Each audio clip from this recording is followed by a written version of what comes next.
Over 26. This is the Brunch Club. Over 26. Welcome back to The mics are closed. Now, when you watch it, you'll understand. What up, my name is Chaxy, the mastermind, your main guy, the Lord Chaxy, the beautiful Mariah is around, the amazing gang is around, so 354, we are Cheque. And he goes without saying SHIKSHA is in the building! What it does, man? That's exciting. Please, how are you? Oh, the intro was exciting? Yeah. I like the energy. The energy just went up like the car prices. Wow. Well, I'm shocked that you guys have energy after seeing those car prices. Oh my God. I mean, because we were not planning to buy a car anyway, so we are not affected. It doesn't affect nothing. We're usually the ones who, I'm not red. Someone posts a white car, I'm not red. White. Yeah, I'd have bought I it. prefer that one. But it's insane how prices can just go up like that overnight. Overnight. Like based on what? Literally. Based on the person who makes the decisions. Rutonomics. Right there. I know. And I mean, it's just, and also it's because most of the guys who are in government, do you think those guys actually pay taxes? Like guys, like cabinet secretaries and those guys? I doubt. We pay on their behalf. That's why they'll charge you 3 million for So, for the TX other is about car. to bring in. Yeah. Is it also- 1 million for an Alto? Yeah, and Ultra has figured one mic. Bruh, a car that can barely go uphill. Can go up the stairs. Can go, the driver might ask me to alight and help push. Can I tell you something? It's so funny. It's called Uber Chop Chop because why? Why is it called Uber Chop Chop? There's no chop. It's a There's quick nothing one. fast It's a about quick- it. There's nothing fast about an Uber Chop It's for Chop. short trips too. Short trips, so that's why it's called chap chap. Yeah, I mean, because like it you need to doesn't get from require lesser space 5 like a kilometers. movie. Same roads, it's less comfortable. Less everything. It's less everything. It's a marketing gimmick. That's why you pay less for Like it. Kuna Like Pro it's, Max and the original. Yeah. This doesn't even qualify to be the original version, the That base part, model. yeah. Who brought? I've never seen chap chaps in any other country. To be very honest, Like, Really? I feel like we are the only one that has Chop Chop. Or maybe they're That called specific one. other names. yeah. Comfort Or something. But we have comfort There's too. premium, comfort, is that my mini or am I making that up? Making that up. Minium, Mini. mini. Like, I don't know. Like Did I just Uber make Mini? that up? Did I make that up? Maybe, I don't know. I know There could be, bro. I Because feel like there's another name for it. There's different- Chaxy, in they say they're like Uber chap chaps, but they only carry one person. It's like a modified nduthi of sorts. What? so a tuk-tuk. So it's a car, but only carries one That's person. like an actual tuk-tuk. Yeah, it's a tuk-tuk on 4 wheels, bro. Literally. It's an Alto. Yeah. Anyway, how are you? Aside good. prices and everything, you're well? I'm well. Right, you know, like your IG gives me so much joy. Like your IG just has joy. Yeah. You know, Thanks, guys. Yeah. like it's so bright. Thank you. You know, your IG could I mean, be like literally you, our like- wall. It just Duh. Is it the person or the profile? It's both. it's Okay. literally because you're dancing, you're helping people. Yeah. You know, you're on TV, you're cooking. Like it's just a fun, life, really literally. like genuinely a very fun profile. Thank you. I Yeah. feel like I'm just a lover of life. I try to live my life like tomorrow's my last day. Because sometimes, you see things happening in front of you and you're just like, yo, that was so unexpected. And then it makes you realize that I need to fulfill everything it is that I want to do with myself, with my life. So just live it like tomorrow's your last day. I'm not saying it is, but what Who if knows? it is? But Who question, knows? what if it was your last day? What's the one thing you'd want to do? One thing I want to go do right now. Like if you're told right now, these are your last hours. Yes. What is the one thing you'd want to do? Rob a bank. But I mean, so what are you gonna use that money for? I mean, if you just want Bargain for tomorrow. I just want to do something that's going to give you that thrill. So, rob a bank. What else could it be? Truly, what will give you a thrill like that? Transferring the logbook to my name, like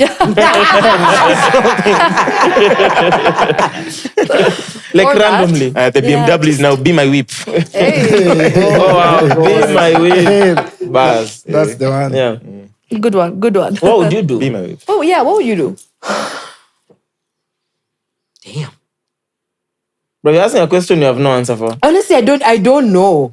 I honestly don't know. Maybe I'd want like Beyonce to just come like roll with me the whole day. Okay. You have a whole day and 1 day left. Yeah, and you want like, 18 I hours want to with run someone with on a Beyonce. flight. I'd be like, Beyonce, adopt me for like 5 hours. It's like 18 hours on a flight. By the way, One how day long will left, it take? and How that's long 18 will it hours take? on a No, flight. like minus those flight hours. Like, I'll be like, Lord, I want Beyonce to No, be my you're not mom. extending your day. It's just from- 1 day. Now, it's One what day, time right 24 now? hours. It's 3 p.m. till tomorrow 3 p.m. Already talking to Beyonce, it's 7. By the time you even get Beyonce to begin with, you shall have died. It will You be can join 20 me. years. You can join me in robbing the bank. We can Okay, do it cool. together. Yeah. Cool. That one makes a lot of sense. Damn. That reminds me the day, I think, were you going to shoot something at Al Fakir and then at 11 in the morning and guys were still And let me bashing? tell you the craziest part about it. Yeah. I was leaving there around 2:30 after my shoot. People were still there. And guys were walking in at 2:30 p.m. So I even asked one of them, I'm like, is it that you guys are walking in after going to shower and coming back? Or like, how does this work? And they were like, no. We just went to eat something, like out with their, I guess. And we're back. Find some other food somewhere else because they probably don't like the food there, or I don't know what it was. Or they wanted to go and have something else. And then they came back to the club. Because they even introduced showers in clubs. What? Nah, that's not a fact. Which club has showers? I saw that. See, there was Where? it was trending. Nah, bro. In Nairobi? we discussed it here when we had... Someone posted it as an idea. You know, we discussed it here when we had Noni and yeah. Exclusive. About concepts. We were just that would messing work. around That's because of it. Hello Yeah, Jua. that would be a really good business plan, especially for the kind of vibe I saw. I promise you guys would pay. They would pay to enter and shower and come back and go and So you shower, then wear the same clothes you've been To dancing and proceed, sweating in the but- whole No, night. but like, see, then they would prepare. They'd come with a bag, Oh, yeah. So you put right? your It's like a gym. You know, you come So you have carrying lockers everything. and whatnot. Yeah. Yeah, till someone yes. is drunk and goes break somebody's locker. Well, we access haven't the thought that shower. far, but But as the of question now, is, guys, how serious is this partying that we have to go shower in the club? Like, why Yeah, can't we just go home? and then come back? I genuinely, are you a millennial or Gen Z? I'm an alpha. Millennial. Oh, what? No, you're not. Ati millennial. Stop, just say I'm a Gen millennial. Alpha. He He's was a born in millennial. 1999. I'm 22 and a half now.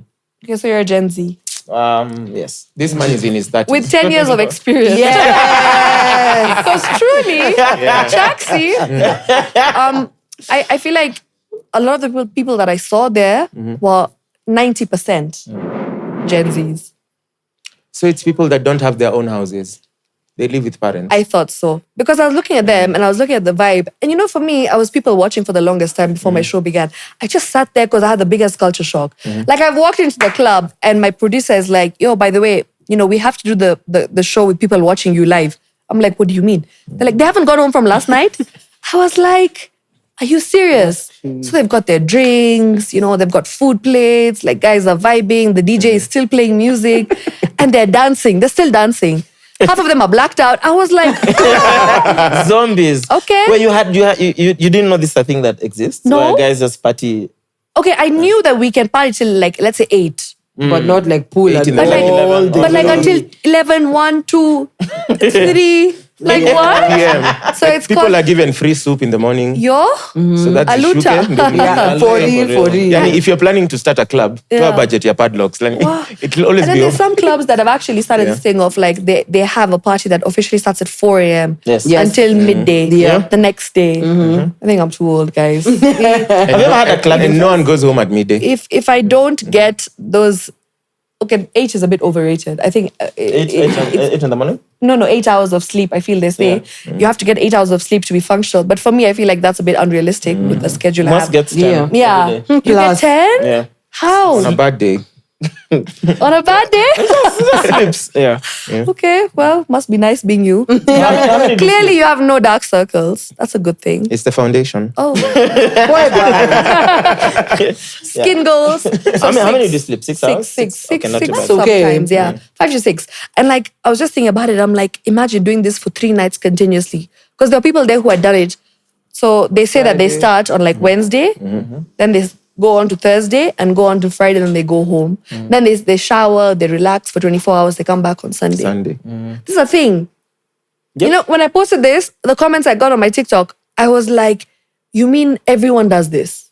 Wow. I'm probably the only person Who didn't know this existed? who did not know that this is a thing in Kenya. You didn't have a clubbing phase? I did, but Yeah, not until... But not that crazy. decorum, evidently. I'm not an extremist, by the way. wow. So like, if for So me... you'd be home by 11 p.m. 11. Now, That's when yes. Chaxy was leaving. Now, sometimes I'm like, I even like 10, I start yawning. Maybe they told people, if you see me in a club, I really love whoever's birthday is there. You see? Like, we used to get up, shower, and get ready and at leave. get ready and call a cab. When when I was like in my clubbing phase, at like 1 a.m. is when I'd be leaving the house. 12, midnight. I'm like, okay, let's go shower now and we leave. And by 1, you're in the club. Nowadays, if you don't catch me in the club by 9:30, 10, just know I'm not going there. But have you ever seen any club full ever? If you go at 9, but it's just bouncers are putting the poofs Let me together. tell you, I experienced it. That's when nowadays I go to places where there's like a dinner vibe first. So that you go, you see, you eat, and then now it turns into like a club. So I can keep myself awake. Okay. Because otherwise, you will not catch me in a club unless it's someone who I really love, as he said. Yeah. Like, I will not find myself clubbing. But it's crazy because back in the day, I would do anything to go out. That's the crazy thing. Like, I would tell my parents I'm going for a sleepover. And then my friends' parents would say, would be like, she's going for a sleepover. So we're all at sleepovers, but we don't know at whose house. The club is where we're sleeping, I guess. Yeah. I think you just get over it. Yeah. And then you realize it's the same the thing, same thing. over and over. Yeah. When you do it for a couple of years, you're just over it. And then COVID took away 4 years of my life. Because I was like, that's when I was Wait, you were in peak. COVID for 4 years? See, COVID was like three to 4 years. Okay, it changed a lot. It changed a lot between those 3 to 4 years. Like 2. Were you the type of people who are still partying hard and you'll be Lock up. You'll be locked in the club? Team lock up. First of all, Yeah. where he used to work, they didn't have salary cuts and it was work from home. Wow, you guys are he was blessed. living- And I had Nicely. nothing to do because my department was the most affected. You guys are blessed. So I'm the one who was hosting the bashes, yeah. He was opening the computer, no meetings today. Yeah. We proceed. Every single week, I'm like, when will I have a meeting? I'd even email HQ, I'm like, guys, I'm so bored. Give me work to do, yeah. But those were some of my best years. For real. Yeah. I mean, at a personal level. Yeah. Yeah, because I had nothing to do and we just got high and drank every day. That was the life. His house had people he doesn't know they're there. For real. Barely. The people I didn't know are the people Mwass would bring. kept bringing all the time. Drag along. And I'd always invite my friends and say, strictly you, because I know them. He's the only person who would all How the many time times bring did you someone. catch COVID? I think I caught it One once. that you know once. The one that I know once. Okay. Yeah. Was it after So Solfest he was the or something? super spreader. Yeah. I wasn't a super spreader. Yes. Yeah. Super spreader. We have a yes. Literally. Literally. Wow. Yeah. But those were crazy days. Thinking about it, yeah. What is it called? Can I call it a series that you did with Shell? Because it's a bunch of videos now. Yeah. The last one, I think the last one was with Charles. The guys. That was actually got not a Shell initiative. Oh, what? That was my own. No way. Yeah. Wow. So I had. Oh, so now we just assume it is. Yeah. So I've done 2 videos that have not been Shell sponsored, but they've been sponsored by Good Samaritans. Yeah. So they've just reached out and they're like, we want to sponsor something to someone. Can you find us the right person? I was like, okay, sure. Like, obviously, like I had to pay for videography and stuff, but like that was them. They just sponsored. I didn't make any money out of it. But the Shell videos, they've been doing really well. We're currently on a hold because of what's happening in Dubai with the whole Iran-USA war. Yeah. So we're hoping that things get better soon because, currently with oil, with fuel, we don't know. We don't know when things will get back to the norm. Yeah. But yeah, that I feel like it really changed my life. So big shout out to Shell. Thank you. Yeah. And the fact that, it's crazy because I remember we had this conversation with my boss, the lady who is in charge of this entire campaign. So she approached me and she wanted me to be a part of the influencers. And it's so funny how she was like, yeah, I want you to dance. And I'm like, okay, but I don't want to dance. So, No, yeah. So she's like, yeah, no, I want you to create like cool dance challenges and go and dance with people and support and promote Shell. And I was like, okay, but I feel like I want to do something different. So then I went, I slept over it. Like I thought, I'm like, I want to give back. And then I came back because they were already doing something on YouTube. So that was like a YouTube series, but it involved things like Same concept or a different concept? so it was like, so Terrence was doing it. So it was something like, okay, find someone who comes to fuel and then I'll pay your rent for 1 year. I'll pay your child's fees for 1 year. There was no cash involved. Okay. So it's like they were giving them gifts, like things that would empower them and improve their lives. Yeah. So when this happened, I was like, no, I want to give 100,000. So I had seen it somewhere actually. I actually want to give him a shout out. His name is Raymond. Yes, sir. Yeah, he's Raymond kept doing, amazing. Kenya, I have 40,000 shillings and I Yeah. spend on someone here. And I saw that, like, he did like 2-3 years ago, I think. That was when he started it. So I actually reached out to him and I'm like, I really like this. And he's one of the kindest people. He was like, why don't you do it? And I was like, well, I don't think I have a sponsor. I don't think I can do it right now. But if I do it or if I get someone, I will tell you. And he's the first person that I actually reached out to when when it happened. And Shell is like, yeah, let's go for it. And he's the first person I sent the video to. Nice. And he was so happy. And I love that. I love when content creators can support each other. And it's crazy because when I posted my first video, guys are like, oh, Comparison, you're copying Raymond, you're copying the Ugandan guy. And yours looks scripted. Yours looks like it's fake. Yours looks like, it's not authentic. But then I guess as time went by, I feel like the haters Guys, became nicer eventually. Yeah. Now, how did that change your life? You said earlier that it changed your life. How did it change your Dude, life? I'm recognized everywhere.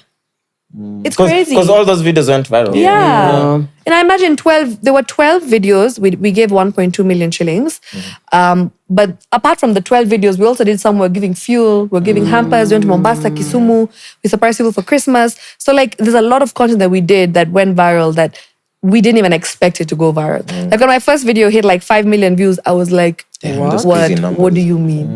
And it's crazy because it's not just TikTok. Like it's across every platform. Even the craziest part about all this is when I get tagged or like when I get notifications from my grandma who's like 79 right now. She sends me on WhatsApp and it says forwarded and she's like, yeah, I saw this and someone sent it to me, so I'm sending it to you. And I was like, first of all, why are you on Facebook? Like, why? That's where the oldies That's where the grannies be. Yeah, so people send them to her asking, is this your granddaughter? Because of our names. So it's crazy. Even the other day, I went for another family gathering and there was an old lady there. She's grandma to a girl that I know. So this lady is like, again, she comes up to me. She's like, can I have a selfie with you? I'm like, wait, what? So it's insane how it has changed my life in the way that I am now recognized everywhere by everyone. It's not like I have like a specific 18 to 24 or 80, like until 40 years old. Even like 80-year-old people like know me and I'm like, even kids. that's even kids. I went to Mombasa the other day, these 10-year-old dudes, they come to me in the swimming pool. They're like, are you the girl who gives away money like Mr. Beast? I was like, okay. And then they came to me and they did like they interrogated me. So where'd you get the money from? So who sponsors you? And I'm like, wait, first of all, you're telling me you sit through those 10-minute videos and you finish it, knowing the attention spans. They're like, yeah, we finish every video and we wait for the next video. So every time a video comes up, they share it amongst their groups. Like these are kids who are 10, 11. Yeah. So it's amazing. But we'd work. I think when Raymond first posted those videos, we'd walk around and random the guys would ask him for money. No. We'd be like, yeah, give us money as well. Because I think they just expected he's always just giving out money. Yeah. Does that happen to you? All the time. All the time? People think that I have like a lump sum of money that I have in my car. In a briefcase. I'm just there like, you get 10K, you get 10K, you get 10K. And I'm like, what? If I was to open my DMs right now, the amount of suffrage that we have in this country, suffering we have. Is suffrage a word? Now it is. Hey, it is officially. Officially, yeah. Sorry, guys. So the amount of suffering we have in this country is insane because everyone is unemployed. Everyone is looking for money for school fees, for rent. Away out. Tafari, we have one parent amesema School fees. Everyone is looking for, okay, I want to open a business, but I don't have enough money. Can you please help me? Can you empower me? Can you promote my business? Or people just literally message me, can you just post our businesses, please, so that people can come to our businesses because there's no money. Yeah. There's no money in the country. And I'm just trying to understand, like, I never knew how deep it was and how bad the situation is on ground until I spent time with these people. And just even things like 2K make them so happy. Changes their lives. So just recently I went to Mombasa for a holiday and one of the guys we empowered in Mombasa, he's opened his own, I don't know if you guys watched it, he was a madafu seller. He was selling madafus. And I went and surprised him in Lighthouse. No. So he was working for someone and he was getting paid 300 bob. After opening now his own shop with that 100K, he's now making 5,000 or 10,000 in a day. Oh wow. So impact is crazy, but like it also goes to show that not everybody gets benefits in a positive way with the money. Some people have so many problems, like Asaf, the newspaper guy, who's been on the roads for 35 plus years selling newspapers. The other day I went and spent some time with him and I was like, how's it going? What did you do with the money? And he was like, well, at that same time, it's crazy because his mom fell sick, his son fell sick, he fell sick. So he's like, all the money, I think I gave him like 70. All of it went in hospital bills. He wasn't able to do nothing with the money. No investing, nothing like, oh, let me go and farm or open a shop or do something with the money. So it's crazy how everyone has a problem, but like the problems vary in how big they are. Yeah. Are there any specific stories that stood out the most for you for whatever reason? Let me tell you guys a story. I went to Kisumu and I was with this man who has 7 kids. I saw that. You saw that? The Boda Boda driver, rider. One. And he is the most religious man I've ever met. Japolo. I call him Japolo. That's what he's called by everyone around there. The one thing that he kept telling me is, I just want to pay school fees for my kids. Yeah. I don't want anything for myself. I don't want a big house. I don't want anything. I want to continue being a Boda Boda rider, but I want to take each and every kid of mine through school. So that stuck out for me because I'm like, sometimes parents don't think about themselves. It's not like, let me expand my business. Let me try and do better so that I can empower my kids in return. The first thing that comes to their mind is my kids. And this guy had 7 kids. And guys online are so mean. They're like, Kwani, family planning is not a thing. Yeah. Yeah, and they're like, why do you feel bad for a man like that? Those are the kind of comments I get. Some of the comments I get on X, toxic comments. Some guys like, I don't like Shiksha's content because it shows that men are weak and vulnerable. It portrays men to be weak and vulnerable. Because they're accepting of help? Yes. Or they're crying on camera. So I saw those comments and I'm like, damn. You guys will stay toxic for life. Earlier on we were discussing and saying the problem with arguing with people online is you're arguing with some people who are high on cocaine. And they have plenty of time. Possibly. So you don't know who you're arguing with. And Honestly. some of them are just like, let's see how far this can go. Well, I was the kind of person who would reply and retaliate every opportunity I get. I would clap back so quick. At least you said you were. She still is. Yes, it depends on the magnitude. My threshold right now, I feel like has really increased because now there's a lot that I have thick skin now. I'm thick. No. Even That's what even she said. thick bodies. Bodies. So I feel like there's a lot now that I can tolerate and I can put up with because back in the day, if you were even call me stupid, I will comment. I will be like your mother, your father, your whole family. Your mother. Imagine, like I would clap back so quick. I would not care. But now all I do is block. That is my safe place. I will. You know how many people I block in a day? Especially on TikTok. You have more people blocked than followers. Every day, at least any video I post or even my previous videos, I will see 2 or 3 people every day saying something stupid. Like it could be the dumbest things, but I don't let them. I don't like get to a point where I'm like, this person will come back again to say something else now, and now that'll affect me. Even if this hasn't affected me, in future it could. Yeah, bye. So bye. I don't need you. And those people, you block them, then they take a screenshot, they go post, haka kame catch. Yeah. I don't care. I mean, do you even see it when you block them? Do you even see it? And even if they say it, me, I don't care, I will block you. And that gives me happiness. Yeah. So you say something stupid to me and I will block you without feeling any sort of mercy. Until sometimes they come back and through like friends, they're like, you unblock me. Sorry, Basi. You can't take a joke. Mbona catch? And I'm like, I will catch for life. And especially because it's not someone you know in person. I'm like, I don't have to give you. I don't owe you anything. I don't owe you nothing. And like, it's crazy because even this kind of content where you're empowering someone. So let me tell you the story for Charles. I gave him a motorbike, right? People in the comment section, I had over thousands of comments asking why I did not buy him a car wash machine instead of giving him a bike.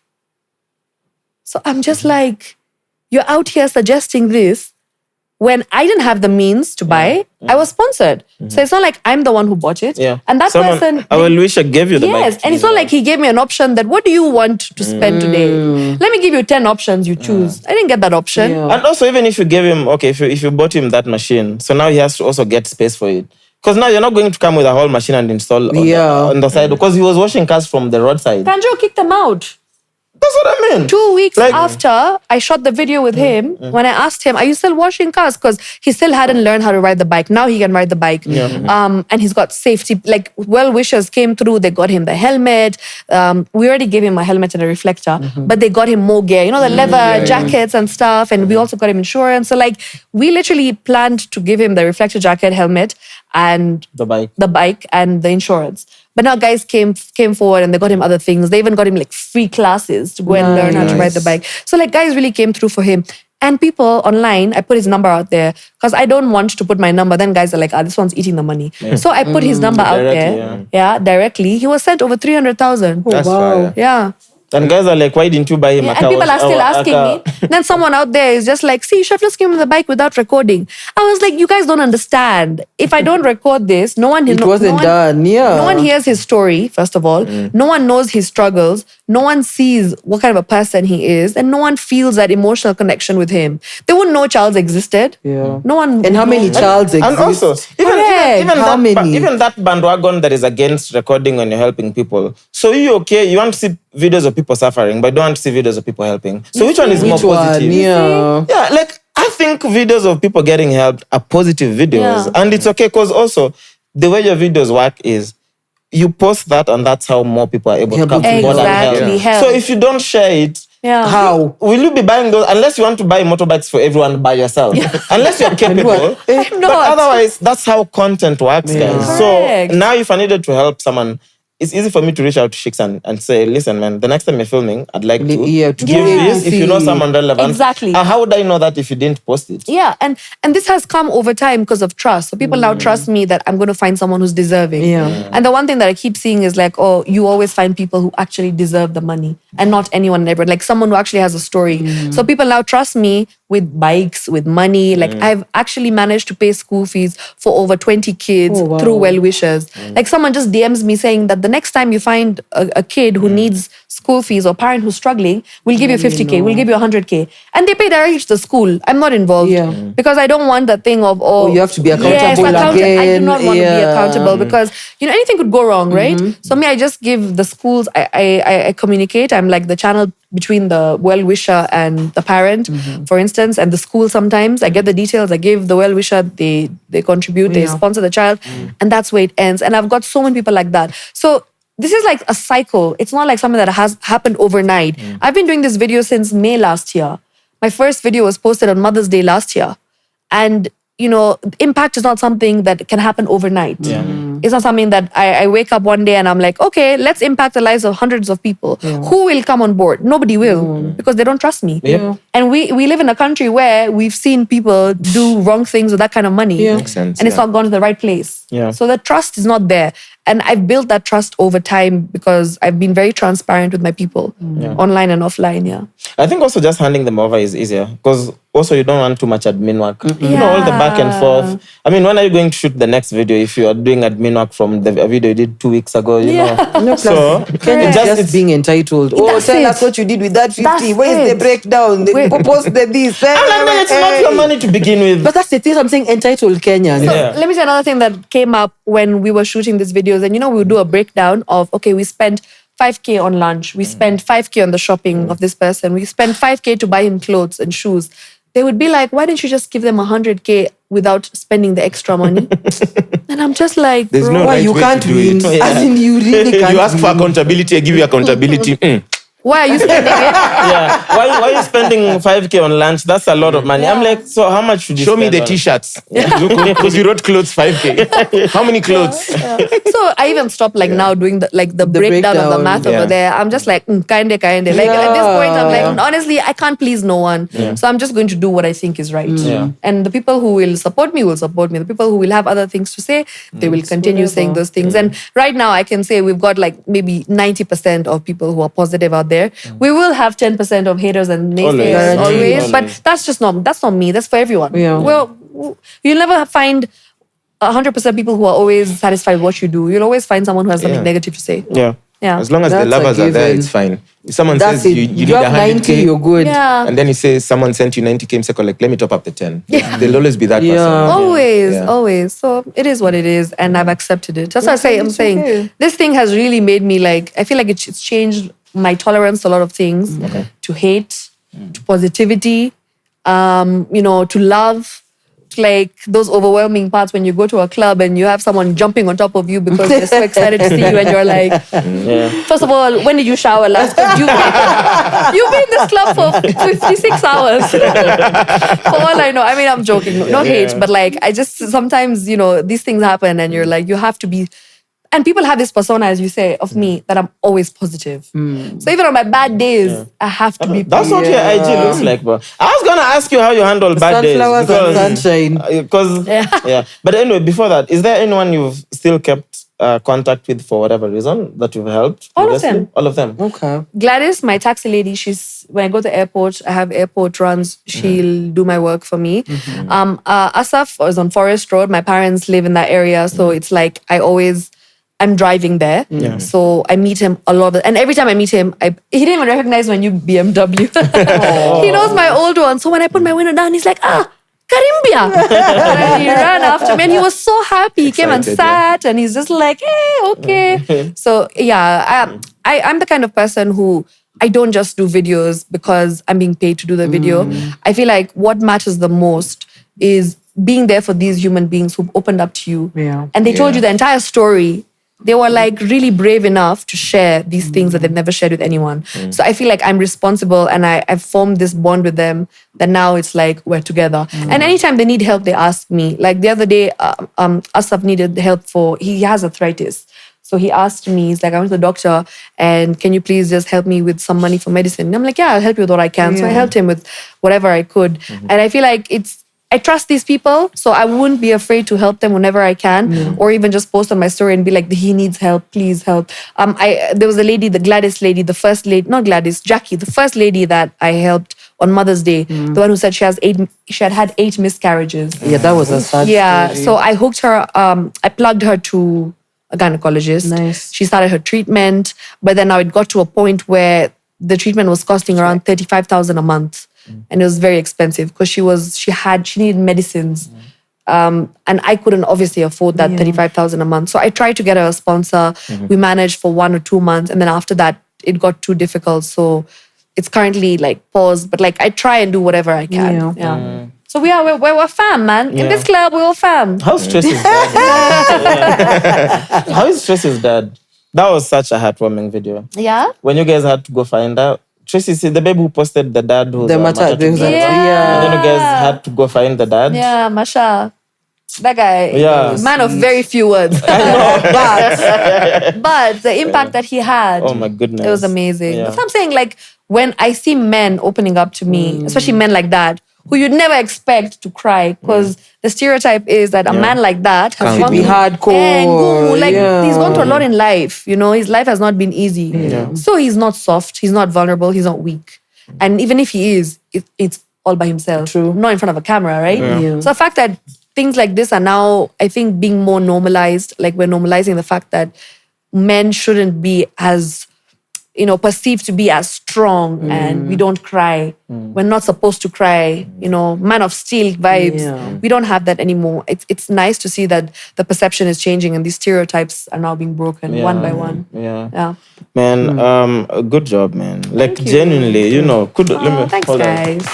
Kudos to you, man. Wow, I got and all the well-wishers and Shell as well, and everyone who's come on board. Thank you. Hopefully we see more videos. Fingers crossed. Please tell Trump to stop the war. Bruh, Thank you to the haters as well. By Friday, I thought everything was off. Then I woke up on Saturday and I'm like, oh my God, Madness. we are back to it again. It's been a roller coaster for the past 2 months. Because every time you think it's over, Something new. fresh pops up. something Yeah. new happens and you're like, you don't understand how this is affecting.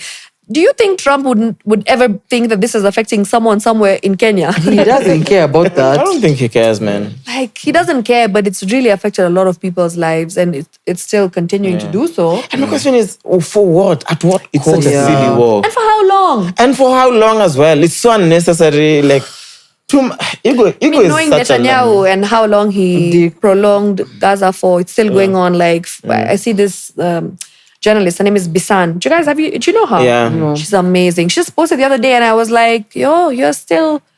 It's not done. It's not done. I mean, now the focus has shifted. Yes. And the ceasefire only lasted, who knows, a couple of days, just a few days. That's like almost 3 years now. And I'm like, do you think this is going to be the situation for 3 good years? Yeah. And we're in month 3 and we're almost like... Losing it, pulling out our hair. And we're only in month 3. Bruh. I don't know what we need to do, bro. I mean, we have our oil in Turkana that is too politicized. Crude oil. You know. I mean, anyway...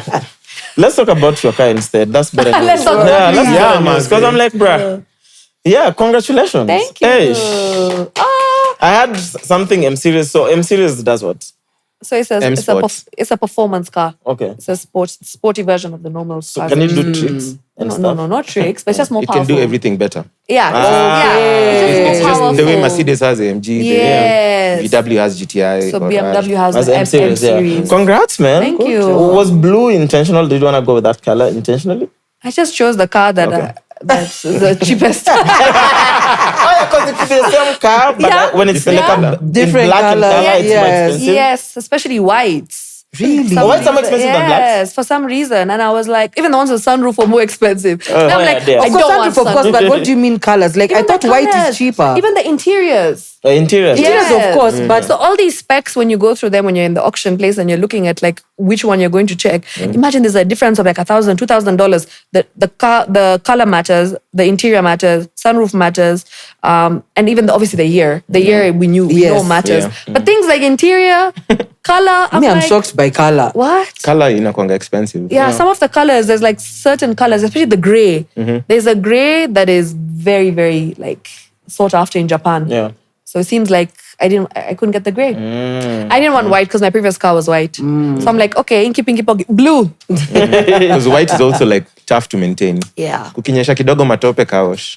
See, right now, even this blue is sumbuaing me. I mean, because even blue is still shout. Yeah. A bit of mud, you'll see. You'll see. I'll show you guys after this. But it will look nicer on the first days, alafu kaosh the third day. Yeah. You have But to take white, it for cover. on the way from the car wash to home, it's dirty. Brown. Well, that's Nairobi, bro. Yeah. Nairobi is either dusty or muddy. So Yeah, we really, you can't There's do no it. in between. no Do you know winning. what's crazy? After I got this car, I saw on X, somebody was just like, so that report of content creators making 47 million a year is true, huh? Because how is she affording a 7 million car? First of all, it's not 7 million, but it's fine. But still. But in Kenya, you'll get it for like 7.8. But obviously, if you import, it's way way cheaper. cheaper. Way cheaper. So if you're smart, you'll import. But like, yeah, I'm just like, hey, this report.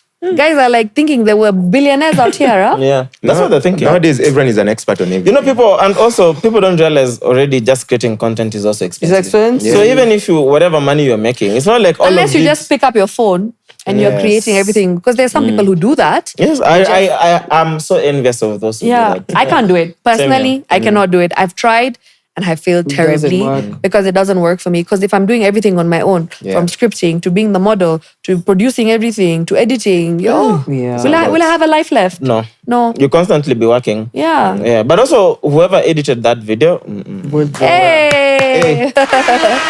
Thanks, guys. the video itself is a banger. Yeah. I'm like, at some point, I'm like, okay, now I just want to keep watching the video. Then I look at the car after. Guys are like, this is an ad. I'm like, I promise it's not an ad. I have not been paid by BMW. Oh shit, I wish they paid you actually. That would have been, but maybe they will. Maybe now I can shoot my shot. I can just keep setting that video. Yeah. Every day. You keep sending it. I'm sure they've seen the video. I'm sure you've come up across me. Definitely. Yeah, definitely. Shout out to Vish. Vish is the guy. His name is Vish254. He's also a BMW. Vish is the guy who works with Sajid. I don't know assuming, who he okay. works with, but he's a car boy. 100% car guy. He owns a BMW as well, an M Series as well, M Sport. So he's into cars like 100%, and he makes some really good videos. And yeah, the eye transition was me though. Yeah. That was sick. The first video we did, he didn't get it. Then I'm like, we are reshooting and we reshot until we got that eye transition. Yeah. Bro, I think the eye transition comes in and then it hooks you. Yeah. Because it's also earlier on in the video. It's in the first 5 seconds. Yeah, it hooks you completely. But congrats on the new car. Are you like into cars or? I am. Okay. I am. Because I'm just Always want been comfort. a Beamer girl from... No. Me, I was Toyota. This is my first German. That's why I said my first German first car. German car. I had no idea what it feels like to drive a German. What does it feel like? Everything works. There's no random noises that you have to turn up the music. I was just sitting there. You're not hearing sounds. Like as you're driving by, you don't hear everything. The rattling, the grrr, like you're not hearing that stuff. Even like the silence, the Yeah. cabin, the windows are up. You're just like... It's so you're silent. Like, you're on a plane. Let me tell you something. When I was with my previous Toyota, you know, basically like, is it called a rain protector? Like on the window, the rain guard. Like basically that's the one that's on the side on the window. The visor, the spoiler. Ama. The spoiler for the cars, basically. Yeah. So What? Rain protector. I don't know what it's called. That kind of thing on the side. The above one the- on Oh yeah, the Okay. plastic thing. The plastic thing. that. Yeah, I was saying grain protector because I'm like, how else do I describe Yeah, it? I got you. Yeah. So for some reason, they were old or they were being pulled out in parking lots by, chokoras. I don't know. They were rattling. So I was on the expressway. Let me tell you, I just hit 80. I swear to God, it sounded like I was in an aeroplane. It was so loud. I was like, what is going on here? Yeah. I had to go and replace those things. Imagine, because I couldn't deal with that sound. Even the music wasn't helping. Even Rihanna, as loud as I put her, it wasn't helping. It's not even the same. And also when you're like driving a bit fast, especially on highways or the expressway, worse. you hear the wind as well. For me, it's You hear I'm like, oh everything. yeah, what's that? You hear the slightest of sounds. Yeah. So when I sat into this car the first time and I drove it, I was like, you mean this is how people feel? Have you done a road trip yet? No, not yet. Now imagine that on a road Yeah, trip. that would be crazy. Such long a road to- smooth, nice The drive. longest I've driven is until Limuru, Okay. Okay. which is like 45 Yeah, minutes. not too bad, Okay. yeah. So I drove there and I was like, you mean I Yeah. actually enjoy driving? Because I was the kind of person who'd be like, nope, not driving. I will Uber it anywhere. Yeah. Even if I have to pay like crazy amounts of money, I hated I'll do it. it. Because I just thought that I am not a driver. But then now I started driving a The experience is BMW and I'm different like, now. the experience Yeah. is so different. So people who drive BMWs, Mercedes, all these German cars, I've been missing out. There was a conversation on Twitter the other day about how everyone secretly wants a BMW. Yeah. You know how people hate on BMW? They're like, oh, you bought a Yeah. BMW? Flatbed. Where's your flatbed? Yeah. My comments were full of that. In flatbed. fact, Kimanzi commented that. Well, Kimanzi. They're just jealous Mercedes out guy. here. All of them there, they want a Yeah. BMW. Really? I thought people genuinely prefer Mercedes over. But there's just a feeling BMW gives you. Yeah. Like every time I've been in a BMW, even the older ones, Yeah, even the older it's ones. just a nicer feeling. Even the older ones. I don't know. It's Is a that specific driver's. reason why you bought- Your you went for Mercedes the has BMW? open I character. just feel like it's a driver's car.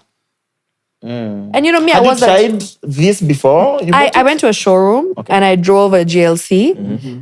And for the longest time, I wanted a GLC. I won't even lie to you. Because there was like a wave of GLCs being And sold GLEs. in wholesale to influencers. Because I'm like, every influencer Has one. has a GLC. So I'm like, okay, I'm an influencer, content creator. I want a GLC. Where's mine? Where's mine? Or a GLE. So first I had the GLE.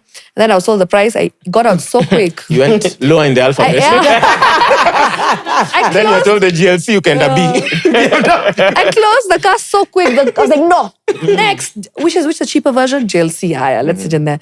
Then I sat in it and I'm like, oh, okay. It felt luxurious and it felt like money, And I was like, okay, interesting. Then I drove it. And I was like, not bad. I mean, obviously better than a Toyota. It was really nice. Then I tried the BMW now and I'm like, I really genuinely enjoyed driving it way more. And it was cheaper. So I'm like, why would I just for the name? Just because it's a Mercedes and everyone's getting a Mercedes and showing that they've got GLCs and E's. Yeah. Especially like GLEs. I feel like I see GLCs and GLEs everywhere. Everywhere, nowadays. yeah. They're Everyone so has one. common. Somebody was saying that GLC and GLEs are the new Mazda.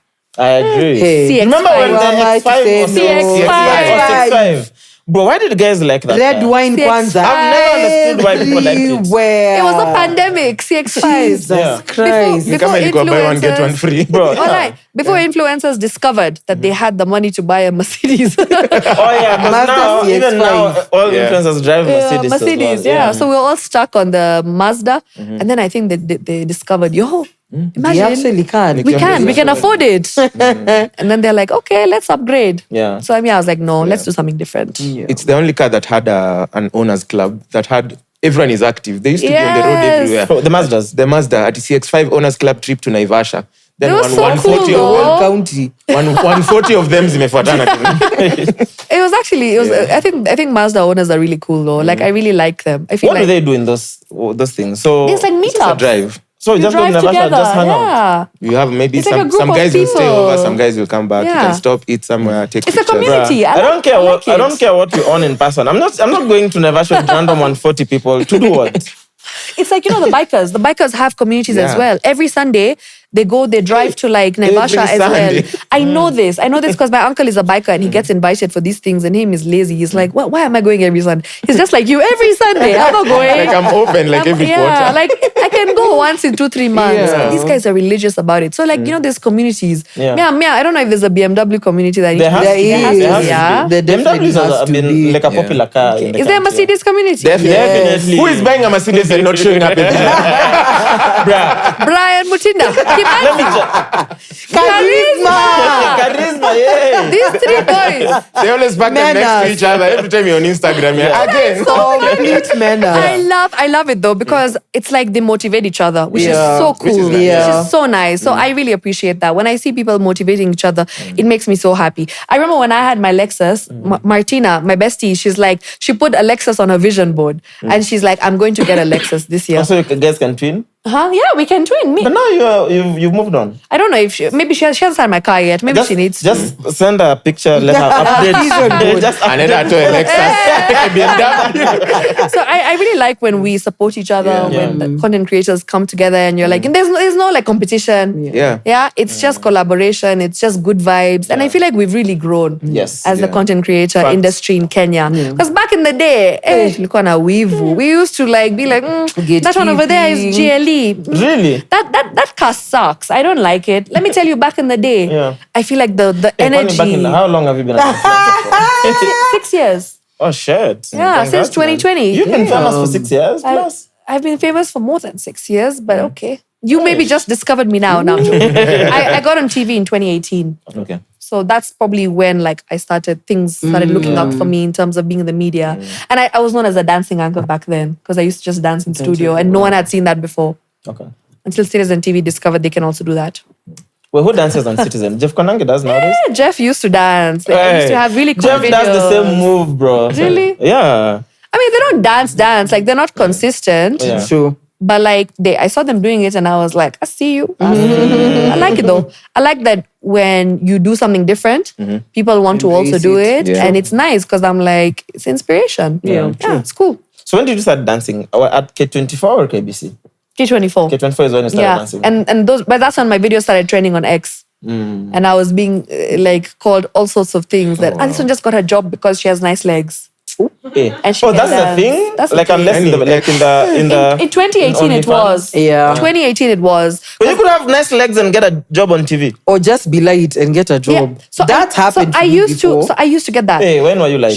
Not like I'm saying that happened. Like I was told I can't be given a job because real? the way. two male co-hosts How- are dark. how- I can't be dark How too. long Wait, ago they was actually this? told you They that? told me that. That's like I was crazy. called and I was told we've That's gone crazy. with X because yes. She was lighter. Yeah.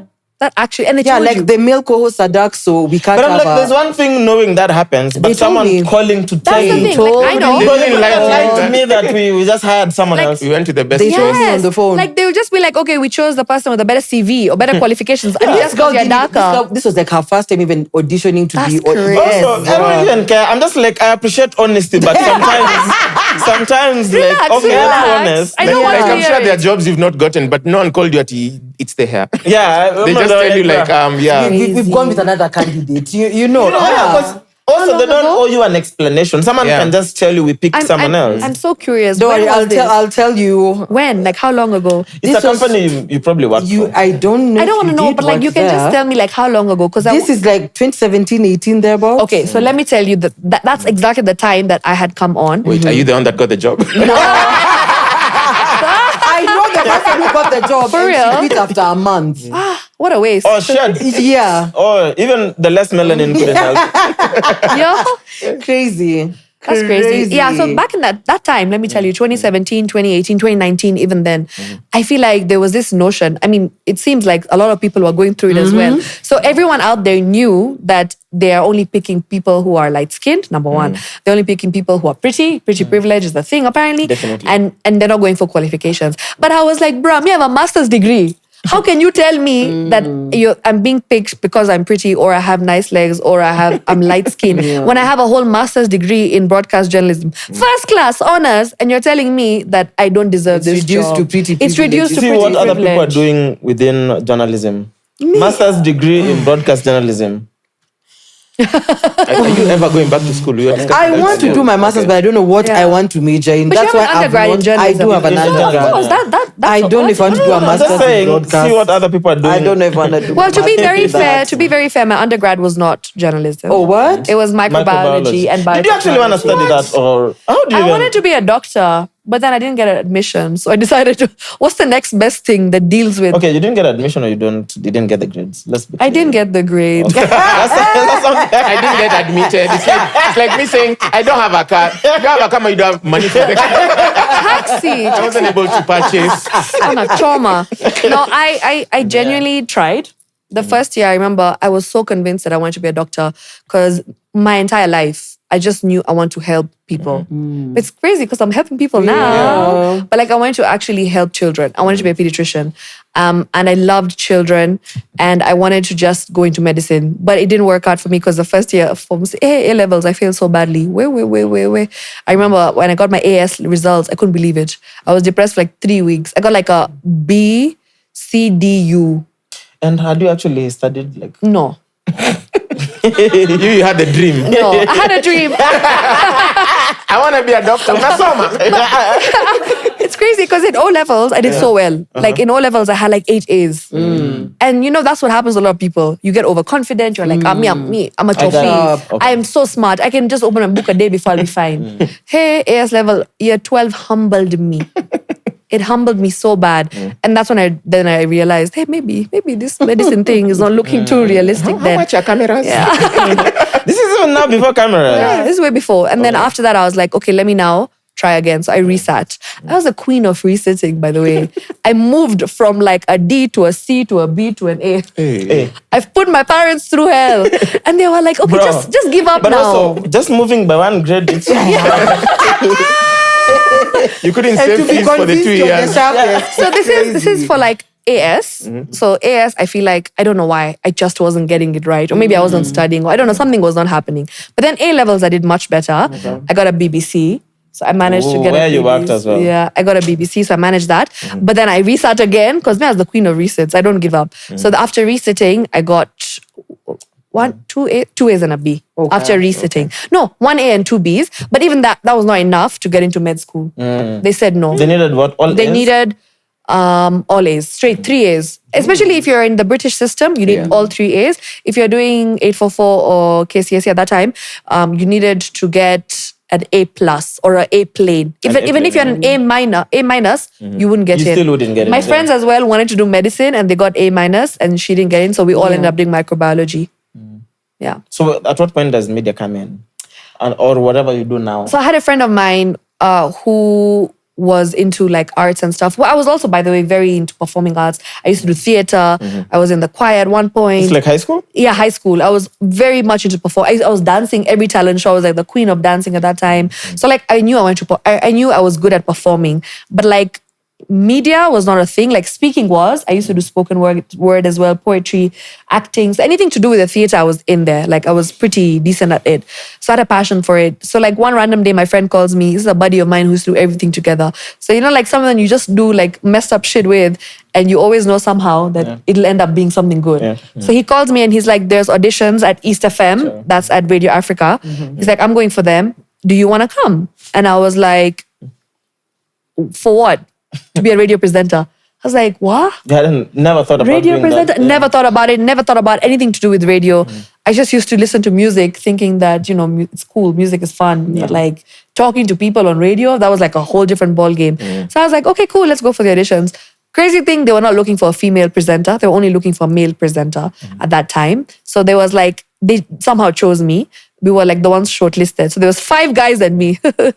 So I was actually one of the guys at that point. So, and then me and him ended up doing a show together. Oh, wow. Yeah, so he's still at East FM. He went back. So his name is Jamil. I don't know if you know him. No, I don't. Jamil Alibai. So yeah, shout out to him because I guess through Jamil, I discovered that I am pretty good at this media thing. You guys were buddies, actually. He was a buddy with BU, you buddy with BA. Yeah, right?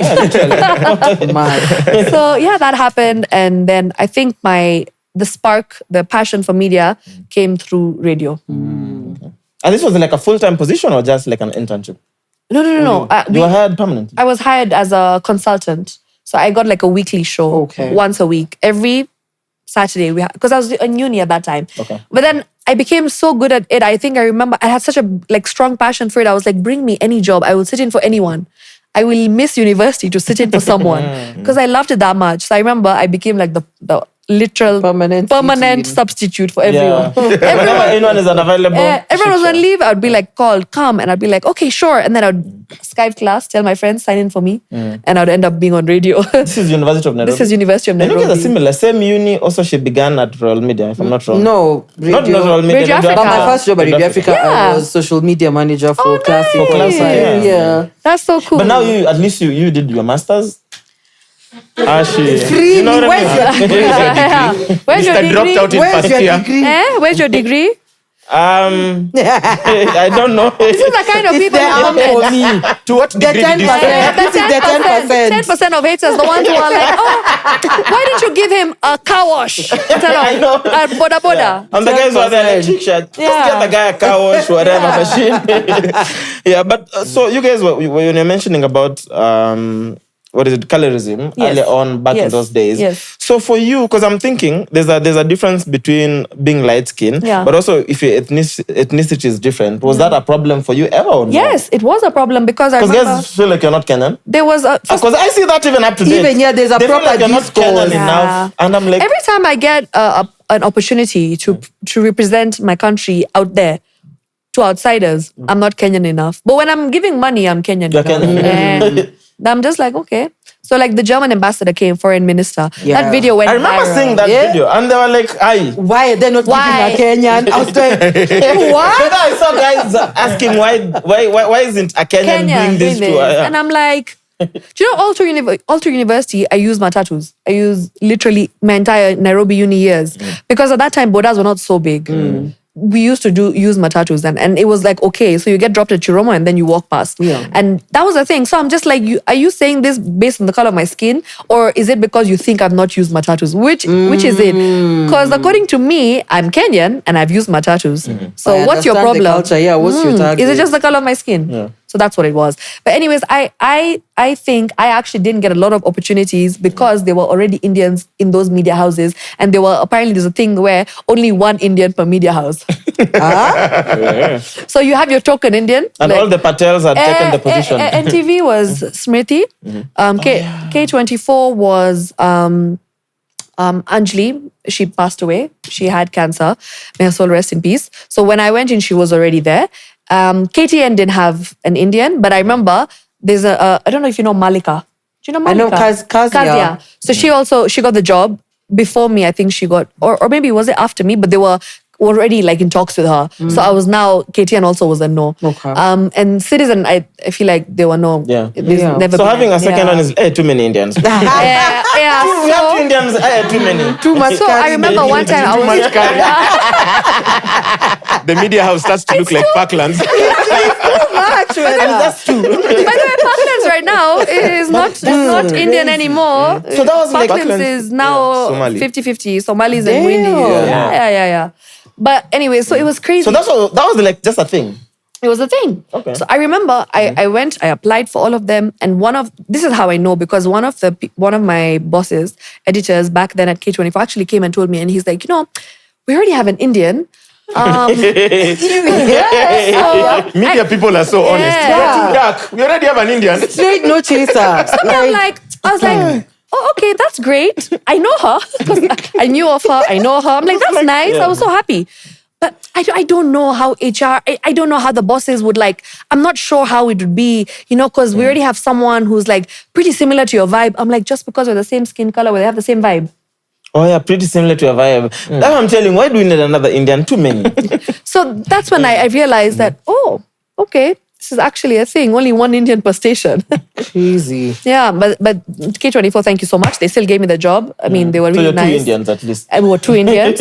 She was doing weekend news, and they gave me 1 p.m. news Monday to Friday. And then during COVID, I moved up to breakfast show, and we were doing breakfast and 1 p.m. And then also I became the substitute for 9 p.m. I'm telling As you, usual, as usual. It's like, if anything goes wrong, I was like, holla at me. I was that kind of person. I've always been that person who's like, I will go over and above just to make sure that I'm doing the job. Yeah. Because Also, I it speaks to your character. If you're always and I was willing ready. to go over and be But honest. now, after all these years of experience, They'll be like, hey, Mariah is unwell. I'm Let's not. the best I can do is send flowers. I'll text her. Yeah. Did it come with I extra don't do pay? that anymore, because I feel like now I know my value. No. I know my worth. Yeah. So I will not go over and above because I'm just like, I will do my job. I'll do it pretty well. Yes. But it's like, if you're telling me to come to work Monday to Friday and my contract says once a week, Why? Yeah. why? What are we doing here? No extra pay. No That's extra what, pay. Because Mwass was wondering whether it comes with extra No, pay. it does Like not. It doesn't, yeah. On radio it did, but on TV it did not. It didn't, okay. Because I was full time. On radio it's like I was a freelancer, so I get paid per show now. show. Based on how Extra many you do, yeah. shows. So yeah, I experienced that a lot, and it was also very interesting because I'm just like, so this is a thing that many Indians or many Asians of Asian origin cannot be in the same media house. Like, it made no sense to me then. That is so crazy. That was crazy for me as well, because it was like, no, even, and NTV also similar, because I feel they never just looked at me that I had the capability, not because of, I mean, I had a master's, or maybe because I didn't have experience. But also, maybe, you had maybe a bit of, I'm assuming at the time you already had a bit of experience. No? I did. I worked you are not a newbie. I had done radio for 6 years. I had worked for the BBC in London. I was a producer there as well. We have a lot in common. Social media producer. Which BBC? Social media producer. Calm down. Okay, I've stopped hating. I've stopped hating. Okay, not really, Idiot. but we'll see. Idiot. Well, social media producer for the BBC, British Broadcasting Corporation, if I must add. So yeah, I did that as well. So I feel like I had experience. I had qualifications. So I was just trying to understand why I was not getting it. I was not getting that shot. Like, it made no sense to me. But then again, it's also like hundreds, thousands of Kenyans. No one gets that shot. We're all struggling out here. But I was relentless. I used to send emails every day. I used to call people every day. I want to give a big shout out to Willis Traburu, because Willis was my first industry friend, even before I became a presenter. And he was so kind to me.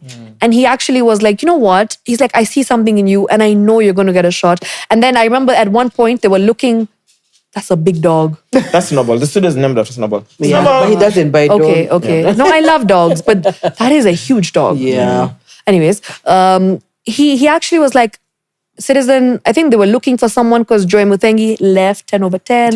Yeah. Something happened and Willis was looking for a co-host, female. So like, he even told them to like, call me in for a screen test. So like, he really, really pushed for me, and I really appreciate it, because I genuinely think that people like him are so rare to find. And now the position I'm in, I will always vouch for someone else. Yeah. And also, I don't know if you know Michelle Morgan. She was like K24. I remember Michelle Morgan. She also really, really pushed for me, and she sent my CV to all the bosses. So like, I think, and I would meet these people in clubs or like I would like just outside.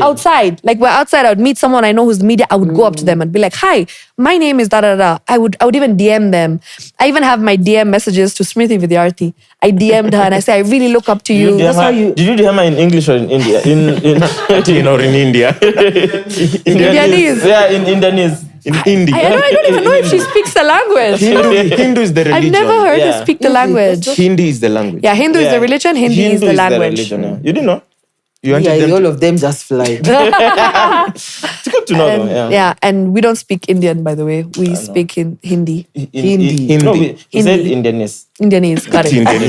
So there's been like really nice people. I've really met some really good people in this industry who have really, really been there to hold my hand and like just advise me and tell me that, by the way, it's not the end of the world. Because I got back from my master's, I got back from the UK in Jan. And until Which year? 2018. And until until July, The hunt was on like how? Like every day I was emailing, calling. Yeah. Like I literally have all the names of the editors from all the stations. Somehow I went on LinkedIn, I searched all of them. I was a stalker. I was a serial stalker. That's what it That's took how at you that should time, be. though. Because social media was not that big. No, there was nothing about numbers. No one had like a huge following. The only person who had a huge following at that time, I remember, was the likes of Willis Raburu, Betty Maina Kyalo, Kageni. Maina Kageni. And like, all of them are primetime Jeff Koinange, like these are the big shots I remember. And even when Betty, I first met Betty and I saw that she has like at that time she had just hit 1 million followers. I was like mesmerized and mind blown because at that I had 1,000 followers.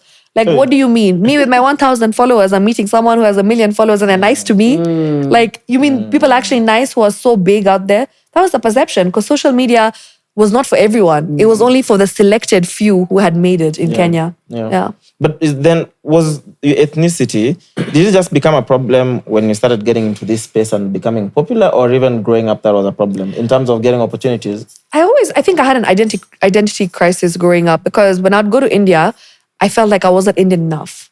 Oh yeah, because Always. you're Kenyan. Yeah, I'm Kenyan and I feel like I wouldn't be able to relate to them for a lot of things. My accent is different.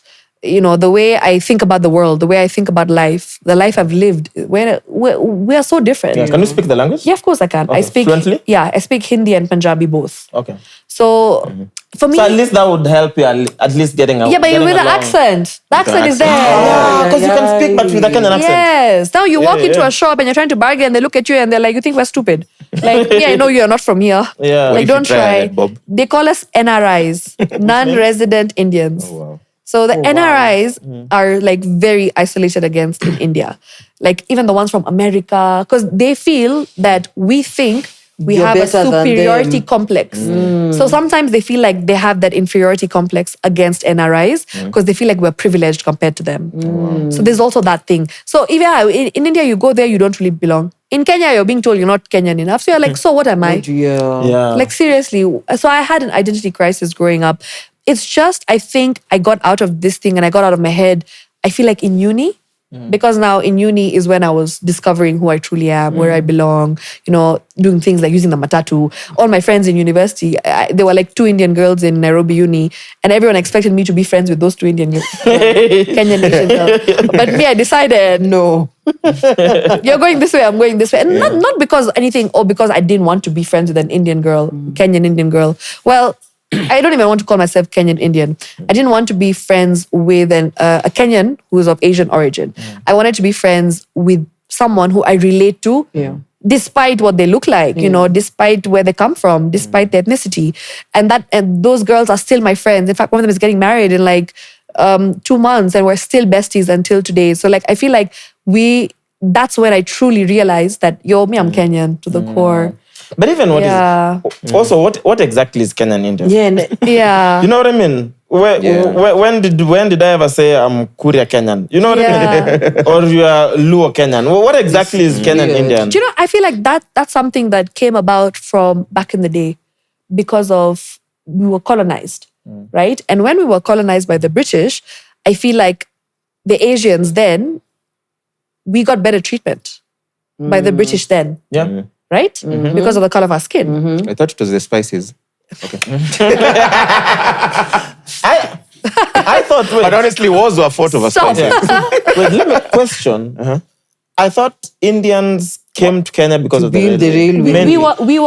We were like, you know, those pets, teacher's pet. Yeah. So we were brought to Kenya by the British because even India was colonized by the British. Yes. Right? So we are both colonized. Indians and obviously Kenya as well. So it's like they were brought here to build the railway. In fact, I'm 5th generation Kenyan. So I've had my great, whatever, however you want to count it, but 5 generations. So the grandfather who came here he actually came here to build the railway. Yeah, because I thought that's how they came to Kenya. Exactly. Because they were already, because the British had already built railways in India. Correct. So they were skilled and we didn't have skilled people here. Yes. So that's why we were brought here. But I still feel that they treated Indians better. because they were working for them. Yes. Do you know what I mean? So I feel like there was that segregation.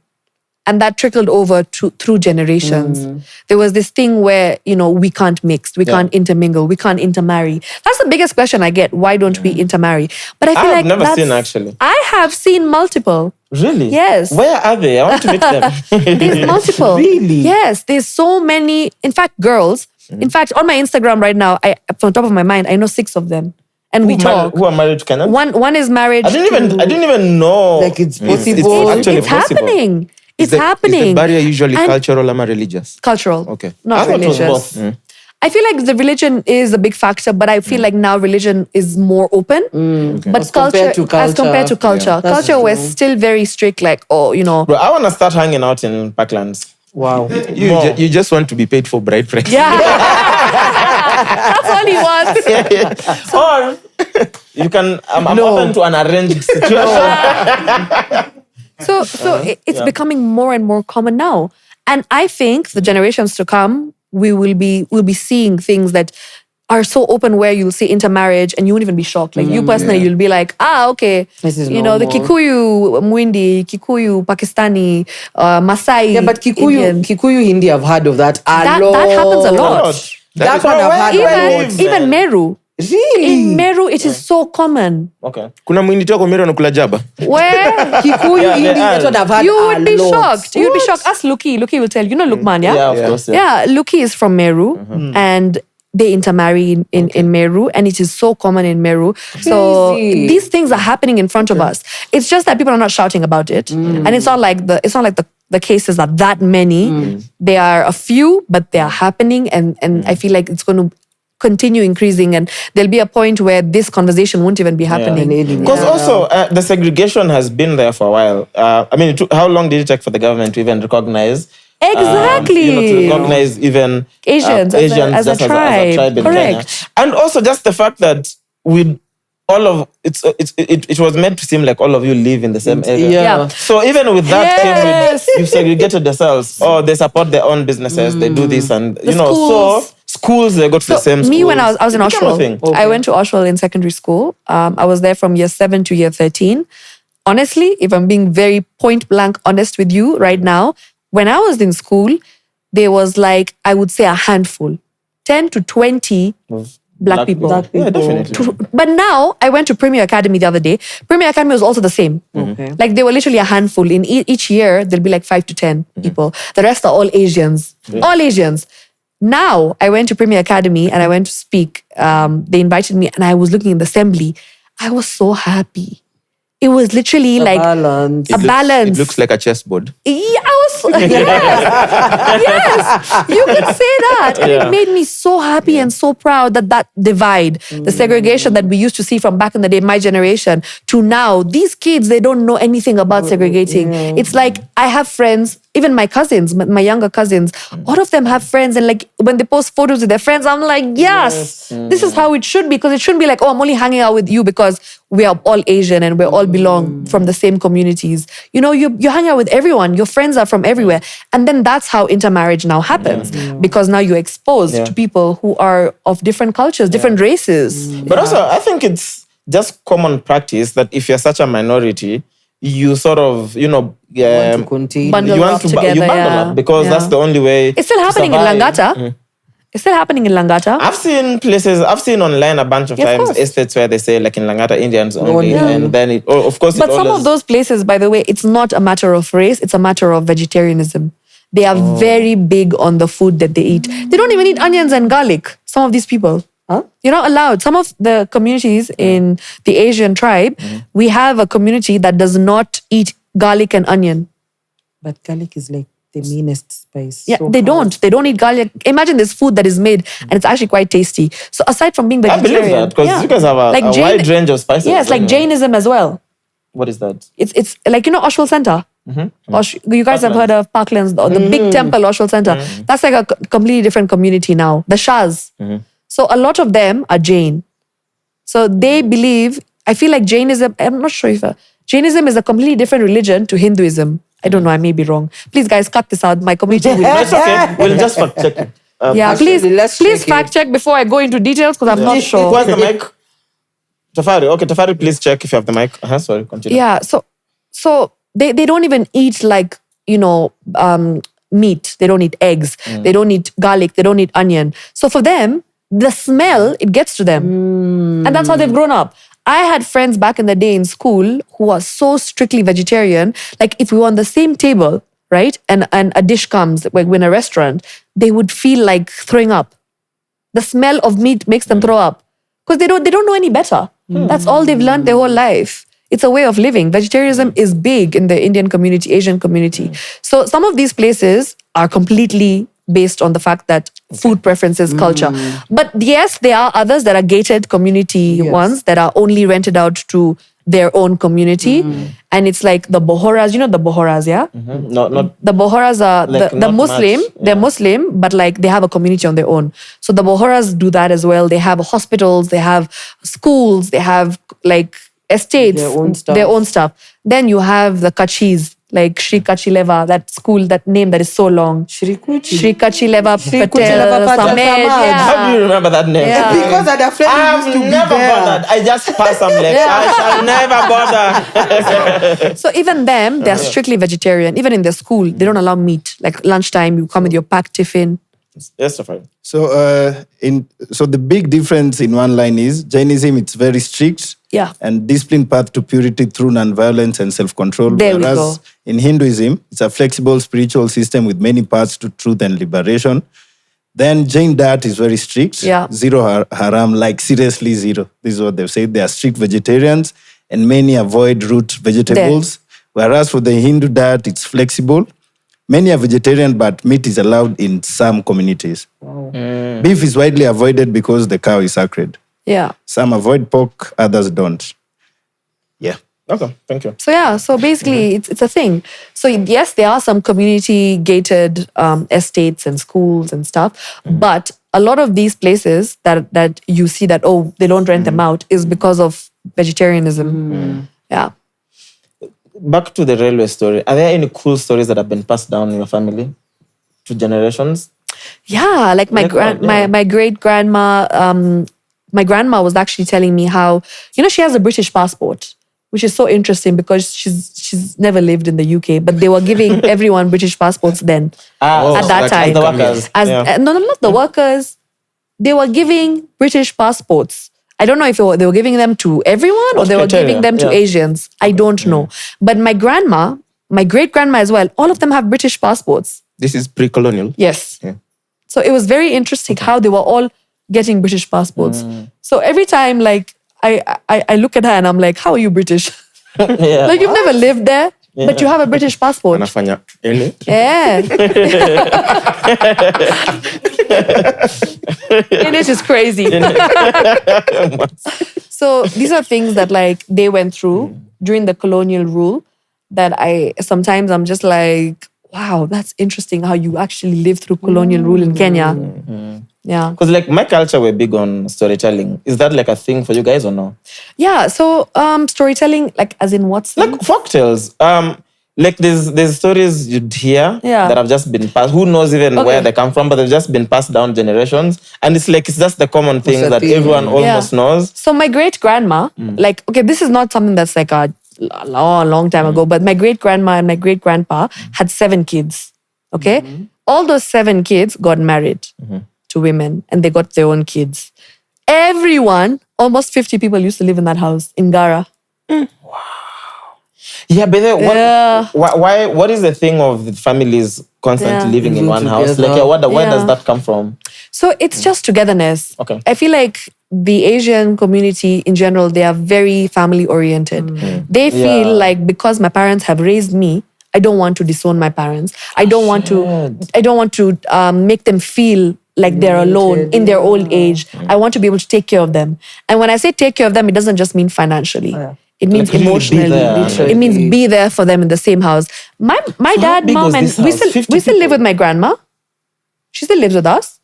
I know so many people who live with my cousin is married into a family, and they still live with the in-laws, meaning the father-in-law, mother-in-law, and their parents as well, the father and mother. Hey, that is crazy. Okay, so this house, So Ocha ni downstairs. how big was it?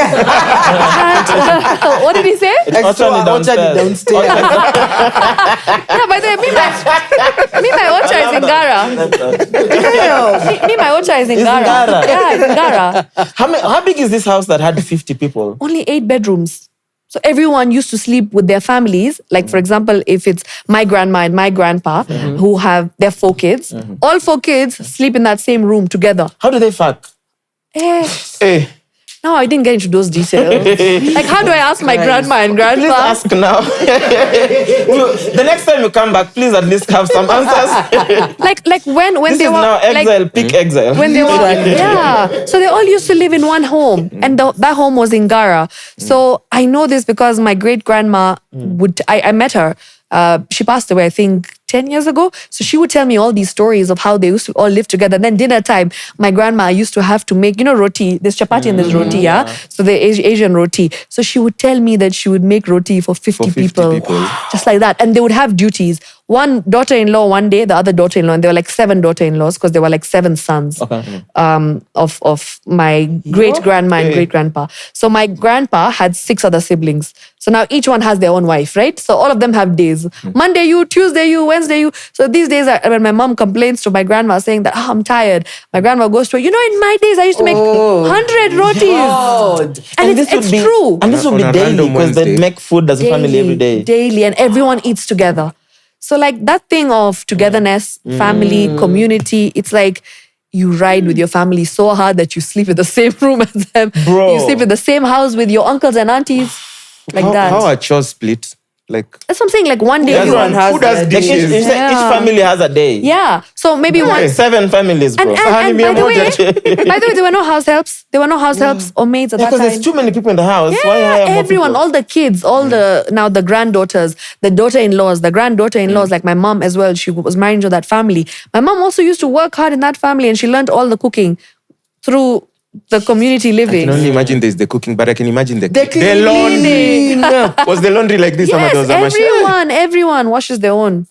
So these are the kind of things that this is why in the Asian community, you live with your parents because it's like, that's the only way you know. I'm curious. How Nowadays, we've started this thing of, you move out. Like the newer generation has started moving out. A lot of them move out now, especially here in Kenya. Yeah. But back in India, my mom is Indian. My mom was born and brought up in India. She got married at 18 and she came to Kenya. So my dad's family is 5th generation, but my mom is Indian. So even now, my mom's brother lived with my mom's mom, so my grandma, and my mom's grandma had dementia, Alzheimer's, for I think 10 years plus. So my aunt took care of my grandma those 10 years, like proper caregiver. Yeah.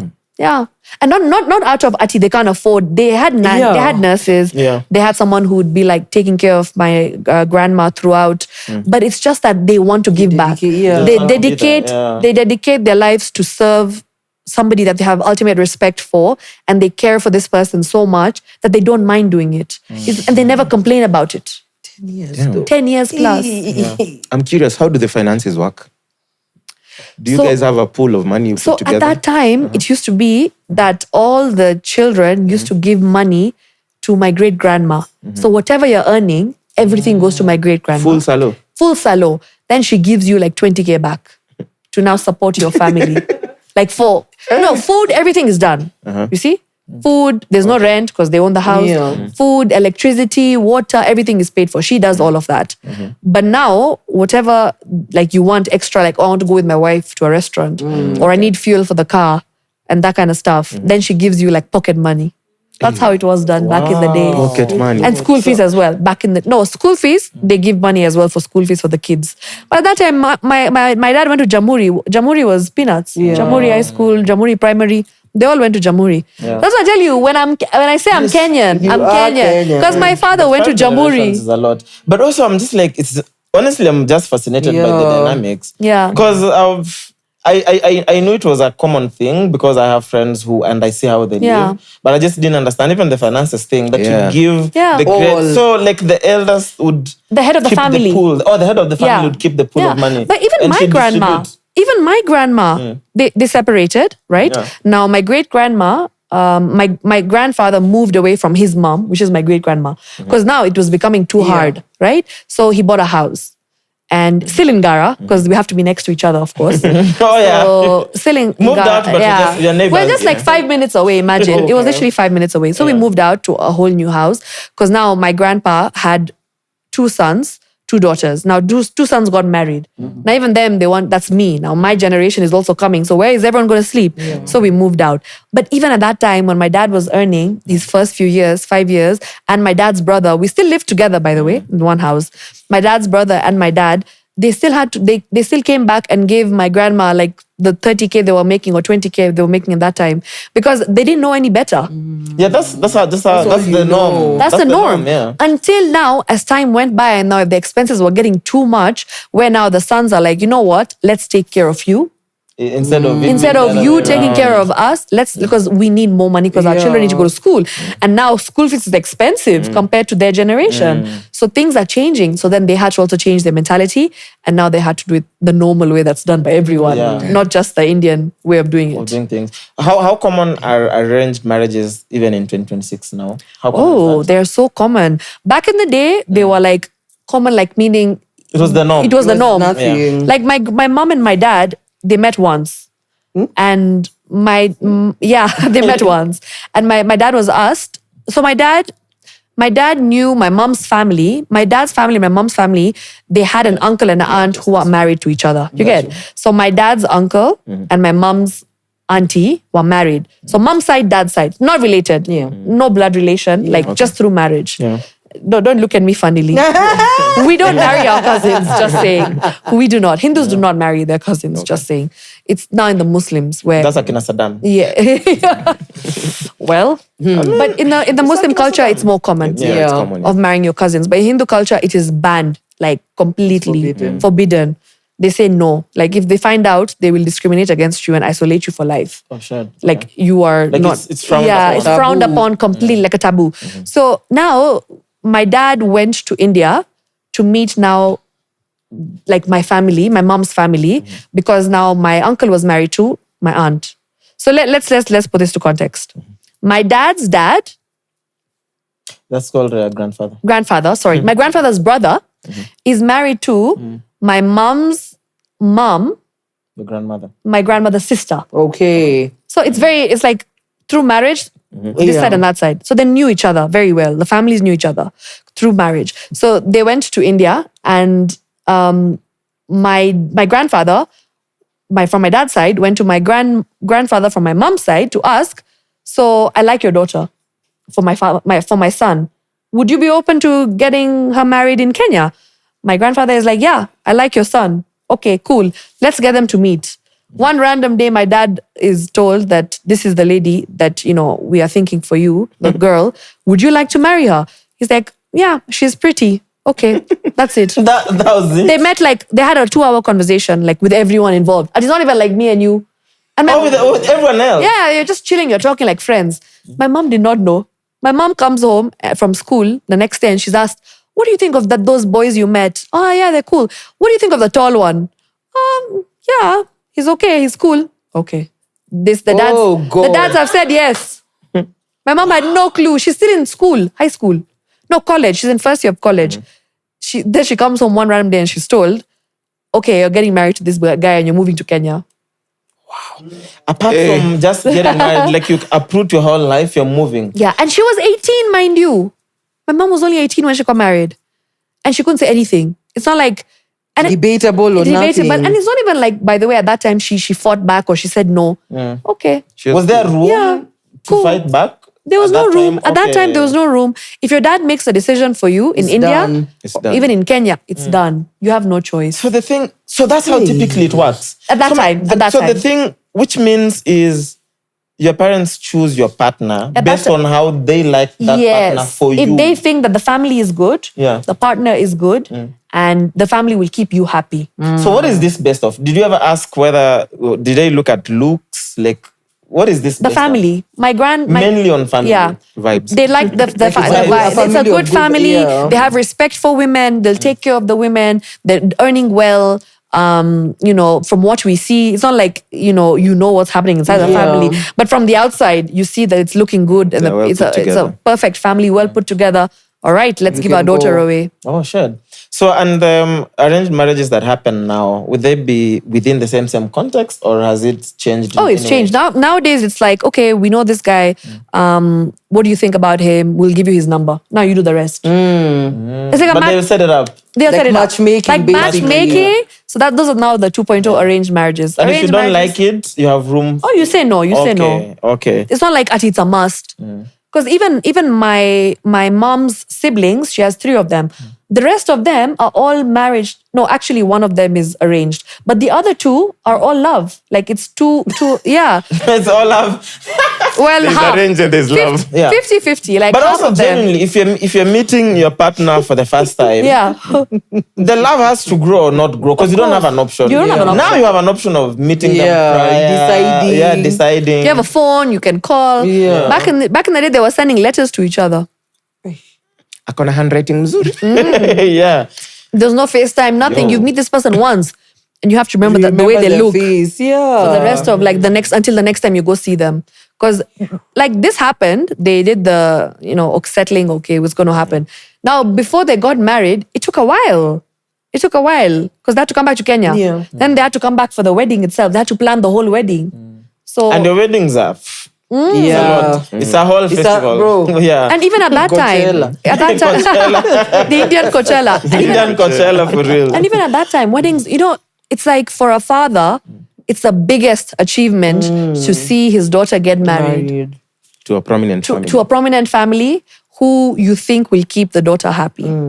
You think, you don't know. Yeah, because how do you know? You just, Yeah. your culture is so fascinating. Yeah. to me, Divorce, is that Yeah, how yeah. Things have changed. Back in the day, it was completely a taboo. It was like, no, Vumilia. yeah, figure it out. So whatever Go back. happens, fix it. Sorry, fix it. You have to fix it. There's no choice. But now, oh yeah, the amount of divorces that we've been seeing, damn? It's becoming an acceptable thing now. it's acceptable now. 'Cause Being a single marrying parent is someone also after 2 hour acceptable. conversation. Wow. Yeah, being a single parent also now is acceptable.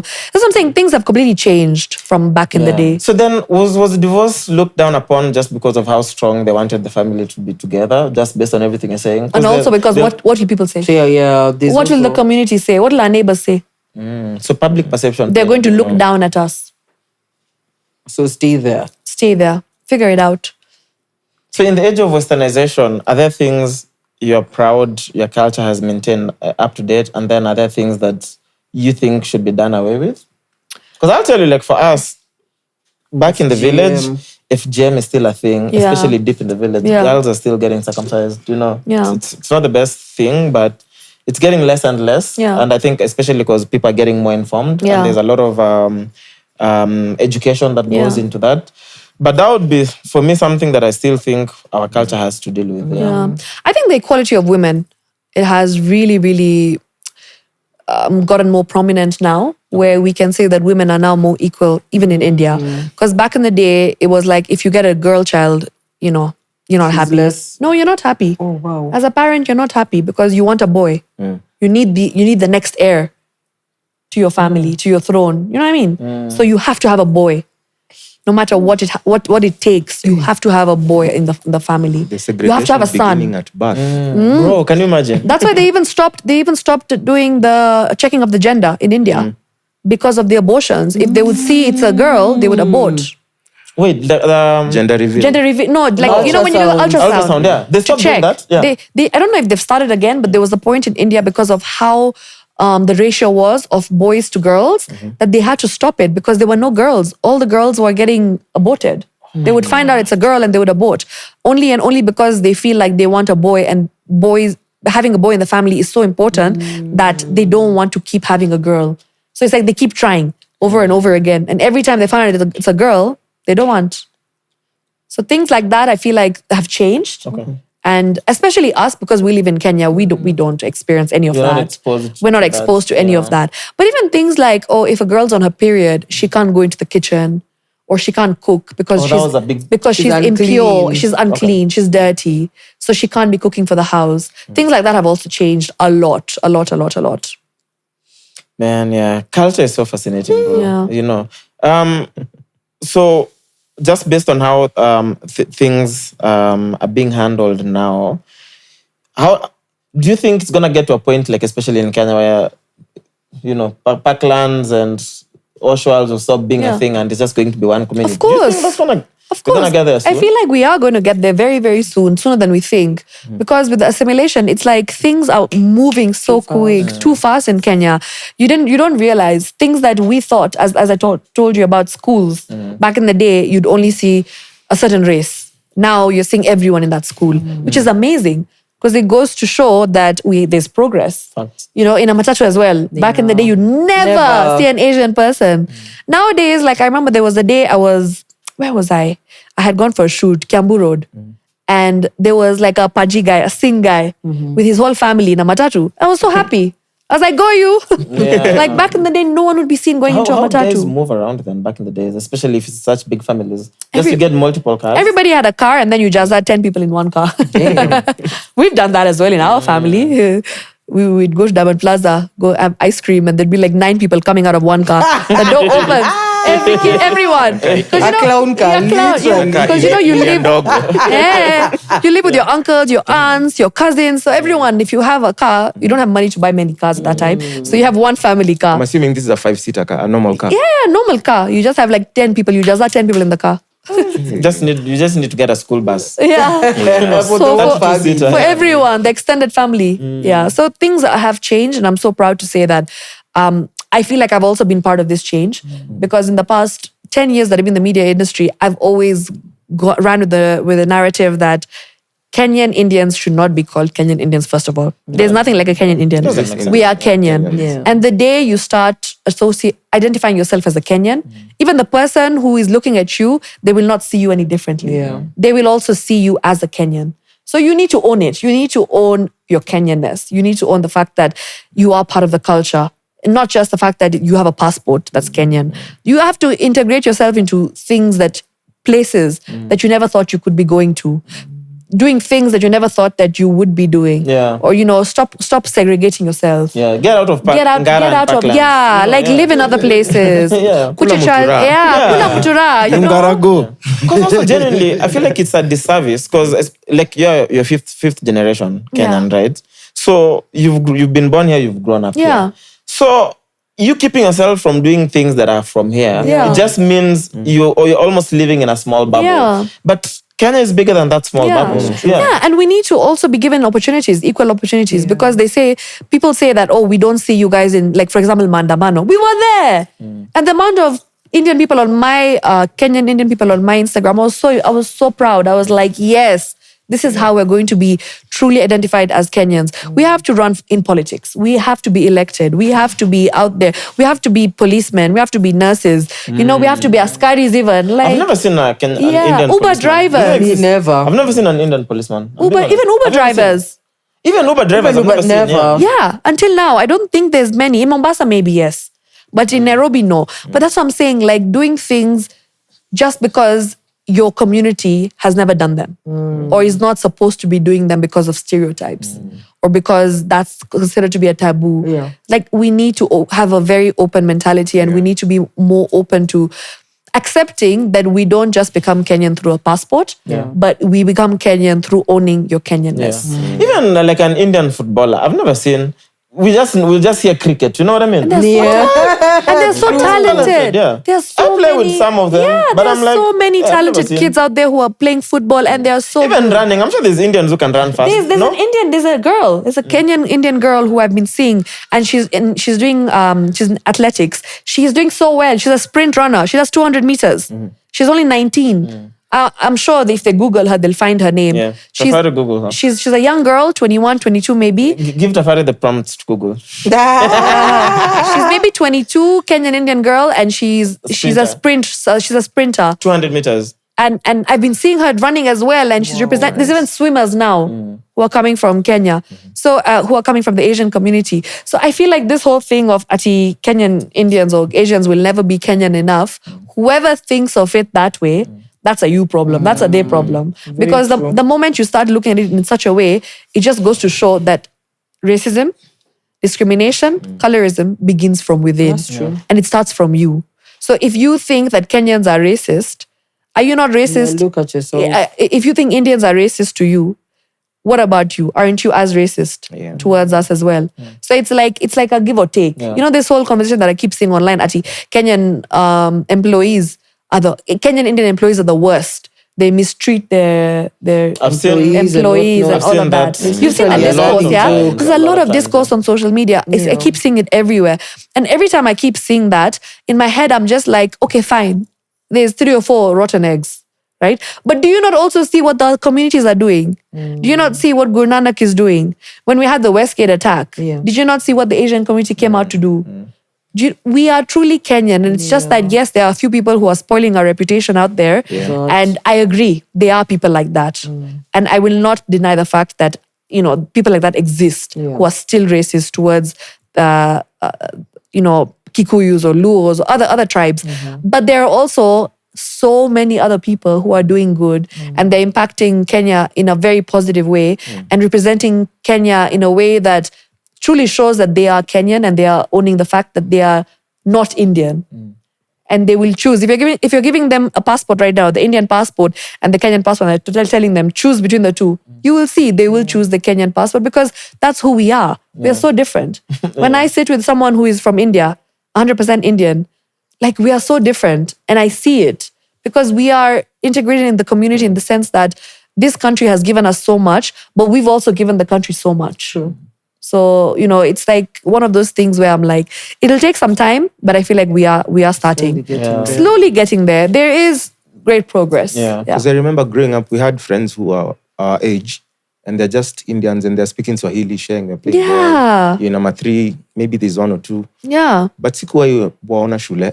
But now you see, that's the thing. It was a cultural thing where you're like, your child should only go to a school that's a community school, because Oshwell is a community school. Pildolia, which is that Sri Kachileva Patel Samaj, that's also a community school. Aga Khan is also a community school. So these were the community schools back then. But now we are seeing them go to schools like that are not just the community gated schools. And everyone is now open to come and join and be a part of that school and get admission. Do you know what I mean? You mentioned the Westgate attack earlier. Are you okay discussing that? Yeah, I'm okay. You were actually there on the day when the attack happened? Yeah, I was. With East FM? East FM, yes. What did you think was happening when the attack was happening? Like when you were there, what did you think was happening? Because from the outside, it also took us a while before we could figure out what was going on. In that moment, what did you think was going on? I mean, they were terrorists who wanted to kill everyone. But did you know that in that moment? No, we thought it was a transformer attack. When a transformer blows up, explosion. So we thought that's what was going on. No one in their wildest dreams thought that it was a terrorist attack. And then at one point, after we discovered it's not the transformers, then we're like, wait, no, this is someone, they're stealing. It's like a gang, they're robbing us. So that's what we thought. And then now when we saw them face to face, we're like, these guys are you terrorists. came face to face with them? Yeah, because we were in the rooftop. Okay. So it's like where the camera is right now. It's like where he is right now from me. Damn. Me, I'm the terrorist. Yeah, that's how close he was. I will never forget his face. So they came to the area where we were like majority children and women, because it was the cooking competition for kids. So all the moms were there to support their kids, and all the kids were taking part. And we were the presenters there. Oh my God. So that was like an area where there was like barely anybody who's not a child or a woman or an elderly person. Because not even the grandparents have come to watch their watch their grandkids take part in this huge cooking competition. So yeah, when they came, they then opened fired. Like kids were being hit. You know, we had elderly people being hit. My uncle was there, so he also got hit. And then two people, a girl who was in my team, like, so each presenter was given a team to like mentor. Like you're now the mentor for this team and this one is for this team. So the girl who was in my team, she passed away, unfortunately. She was shot dead. So yeah, that hit me really hard. And then Ruhila Adatia, who was the presenter, so she was also with me at that moment and we ran together. And when I turned on my left and right, she was not there. So she got shot as well at that point. So when they came, they opened fire, everybody ran to the back. And then we sat down because we didn't know what was going on, right? And we were just being told, sit. So we all sat, only to find out that it was actually terrorists. And then they came and they threw a grenade at us. We were like a group of 30 people in one corner and it didn't go off. And we saw it bouncing, but it didn't go off at that time. So yeah, that for me was like my second life. Everyone who was in that attack up there in the rooftop, everybody who survived the rooftop, were really blessed because they came and they were like in it for us. And then they called the people to recite the Shahada. Whoever recited the Shahada was allowed to leave. A few people were allowed to leave because they're Muslim. And then they also told somebody, one of the presenters, that, tell your wife to cover up because she was not wearing a hijab. And he was Muslim. Because he's like, this is my wife and my child. So they allowed them to leave. And then somebody also tried to say that I'm Muslim. And they asked him a really crazy question and he wasn't able to answer and they shot him. So there was things that we saw and we saw all of this. In those 2 hours that we were there, for the first 1 hour, they kept coming and going. Every 15 minutes, they would come. They would look at us, they would pick out a few people, they would talk to them, allow them to leave, shoot a few people. So this was throw a grenade at us. So they kept coming in for 1 hour. Then after the first hour, I think they started going to the floors below us. Because they were like in different floors, yeah? They were circulating in different floors. So like they had a target, I think. Each floor, you have to kill these many people. And we kept hearing, like they had walkie-talkies. So like somebody was talking we could hear the voices, like directing them what to do. So it's like a movie. So all this time, as they come in and out, you were just there. Did they say anything to you directly or no? No, because we were in a group. Okay. We were in a group of kids and women. You know what was crazy? I'll never forget this. At that point in time, we heard people praying people from different religions praying to their gods. So somebody was reciting like a Christian prayer. Somebody was saying the Sikh prayer. Somebody was there with the Muslim prayer. Somebody was there with the Hindu prayer. So like I was just hearing all kinds of prayers at that time. So it was crazy to see like the kind of diversity that we have. And that's what they were looking for, right? They wanted to go somewhere where they'll find people from all races, from all countries. They had Americans, they had British people. So none of us thought that it would end up the way it did. Yeah. We thought that they're going to come and they would let us go and leave. But it was it's quite bad what they did. I can only imagine. So this lasted like 4 days, but you guys were there for like 2 hours? Yeah, 2 hours and then we left. How did you guys get out? I think we had like an ex-British military man who came to save us. I'll never forget what he looks like. He had white hair, like a crew cut, and he was a white person, and I think he was British because his accent. And he literally came and he's like, everybody get up and run. So he's like, run now in a line. And then we all ran through the Java exit. At that time, remember there's a Java? Yeah. So the Java kitchen, then there was a fire exit. So we all ran down. And now as you're running down, you're hearing gunshots. Because they were now on the other floors, right? So it was just quite something. It took me a while to actually step into a mall. I can only imagine the Have you been trauma. to Westgate specifically? Yeah, I go now. Yeah. But it took me a very long time. I think once they reopened, I still took like a year or two before I stepped in there.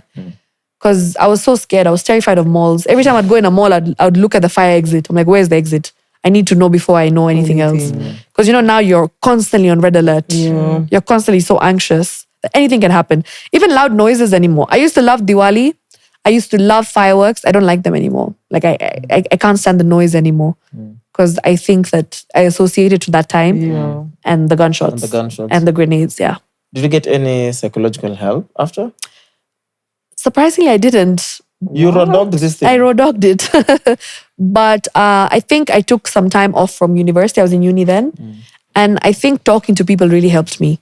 Talking to people who are also survivors, who had gone through the same thing, I think it really helped me get out of that whole trauma mindset and kind of make me feel like I'm in a better place mentally, because I was in the pits for a very long time. I didn't want to talk to anyone. I didn't want to associate myself with anybody. Like, I just isolated myself, and I was like, and I went crazy. I went and did things that I never thought I'd do. Like, when you're trying to like just escape. Yeah. So you drink, you go out, you party. Like, I was into that for a very long time. Yeah. Because you feel like it's because I feel like it's an escape. Yeah. It's an escape for me to like distract myself and keep my mind off things, of how I was feeling truly. So I did a lot of that for 1 year, and then I think I got over it eventually. How was your support system, family, friends? Oh yeah, my mom, my dad. Yeah. Do you know, I come from a family where my dad is like the most unemotional person. Now imagine like him trying to be there for me. Yeah. I actually called him like when in the middle of the attack. I didn't even call my mom. And my mom is like the most emotional, supportive human being ever. Like, she is the caregiver. But my father, on the other hand, Jesus, I have no words for him. Like, the first time, imagine, I even said Jesus. The first time I hugged my father was just recently. Like, he's even saying, I love you. He's like a typical Kenyan father. He never says, I love you. Even now, like, I don't think he's told me I love you. Like, if I say I love you, he'll be like, okay. Yeah, okay. Yeah. And I'm like, you. He's never said even you too. What? He says I love you, but like, it's very rare. Imagine, I'm having to think about when the last time he told me. It's rare. Like, he's not like that. So I called him in the middle of the attack, and I'm like calling him, and I'm like, we're in the middle of a terrorist attack. They were with us. They've just gone back inside. I don't know if I'm going to make it because they keep shooting at us. And he's just like, okay, but where are you? I'm just like, this man. He's not even in the news. Yeah. Because everyone knew the attack. Yeah. I didn't know because he's oblivious. He doesn't know anything. He's like, where are you? I'm like, a Westgate. Who are you with? I'm like, I'm here for work, Papa. Like, I'm trying to explain to the man that I'm about to die. Yeah, but but the guy is asking me questions. Okay, where are you? Okay, what are you doing there? And I was like, never mind. Then I just told him, I'm like, just pass this message. I'm just telling you, I'm here, I'm stuck, and watch the news. And that was the last conversation I had with him on that day. Sweet Lord. So even when you got home, no hug? Oh, no. Then he was terrified. Okay. Yeah, because now he understood the gravity of what happened. Then he understood. I think maybe that softened him a little. Because before that, up until then, my father was a different person. I love you, fresh. Yeah. I feel like now is when he softened. I think that made him realize that he could have lost me. Yeah. So it really softened him up a bit, 20%. Yeah. How was your mom like during that situation? You said she's really emotional. She's very religious, extremely religious. So she was in that mindset of pray, and God will provide.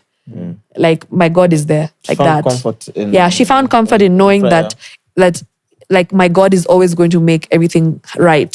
So when I came out, she's like, I knew you'll be fine. I'm just looking at her. I was like, oh my God. I live in a crazy family. Was there like government protocol when you left, or what happened? No. You just went home? We just went home. We escaped. What? We escaped through the fire exit. And I remember when we went down, I broke down because I hadn't cried. I was in shock the whole time. Yeah. And that's when I first cried then. And then now the first question I asked is, where is Ruhila? Because I was running with her and I knew she was pregnant. And I was like, and then they told me she's in the hospital. I was like, oh, okay, cool. Because we didn't know. They weren't telling anyone at that time because we were all in shock. And then I remember I was like, okay, now what? So I called my mom, and then my mom came to pick me up. She drove from there was another exit. Then we drove home. But it's all a blur. I'm thinking about it. I don't remember how I got home. I don't even know if it was my mom. Like, I actually don't know how I got home. I can only imagine your body was in... Yeah, it was in shock for like 24 hours. And I was watching news, stuck to the news. But also the fact that could be going on for how many days and you could just leave and go is so crazy. Because anyone who exits should have been screened. And that's how potentially those guys got away. Because anyone could just... Yeah, and my trousers were, I think I had blood marks. Like, there was blood on them. But it wasn't mine. I went out unscratched. Like, I don't understand how that I was really blessed that I was actually some of the people, because a lot of people out there were hurt up there. We were quite hurt because I remember when we were running back to the exit, I don't know if you guys remember, there was like a compound next door. In the parking, there was like another compound that had similar parking. It was someone's house or like a rooftop parking. I don't know what it was, but it was a house. So there were people who were trying to climb out to go there. And I remember the guy in front of me was a kid and he was shot. And I was like next in line. So when that happened to me, all the blood was on me at that point. When that happened to me, I was, now that's when the shock syndrome just kicked in. Because I was like, I was next. I could have been shot. So I think everything is a blur. I only remember key moments and what exactly happened because I saw their face and I feel like I'll never forget their faces. I even know what they were wearing. And the key moments, but I was in shock. And no one from the government ever questioned you just to get information? They did, but not the government, the media houses. That is so crazy. I was. The media houses are basically reporting. Yeah, they were just reporting. Yeah, so I was being called. And obviously people knew I'm from a radio station, so we were more accessible. So they were really calling everybody who was part of the cooking competition. The media, of course, that's them. The government, no. Government, nothing at that time. That is so crazy, man. And even I remember there were like civilians who were armed and they were helping out inside there. Yeah, I remember. And I saw them. Yeah. I saw the civilians helping. Because when we escaped, the fire exit, when you come down, so I went this way and all I was seeing was people helping, people carrying injured people, ambulances. And I don't remember seeing KDF or anything. I think they were all inside at that point. But the people who were actually helping the injured people was all people in normal clothes like you and I, civilians.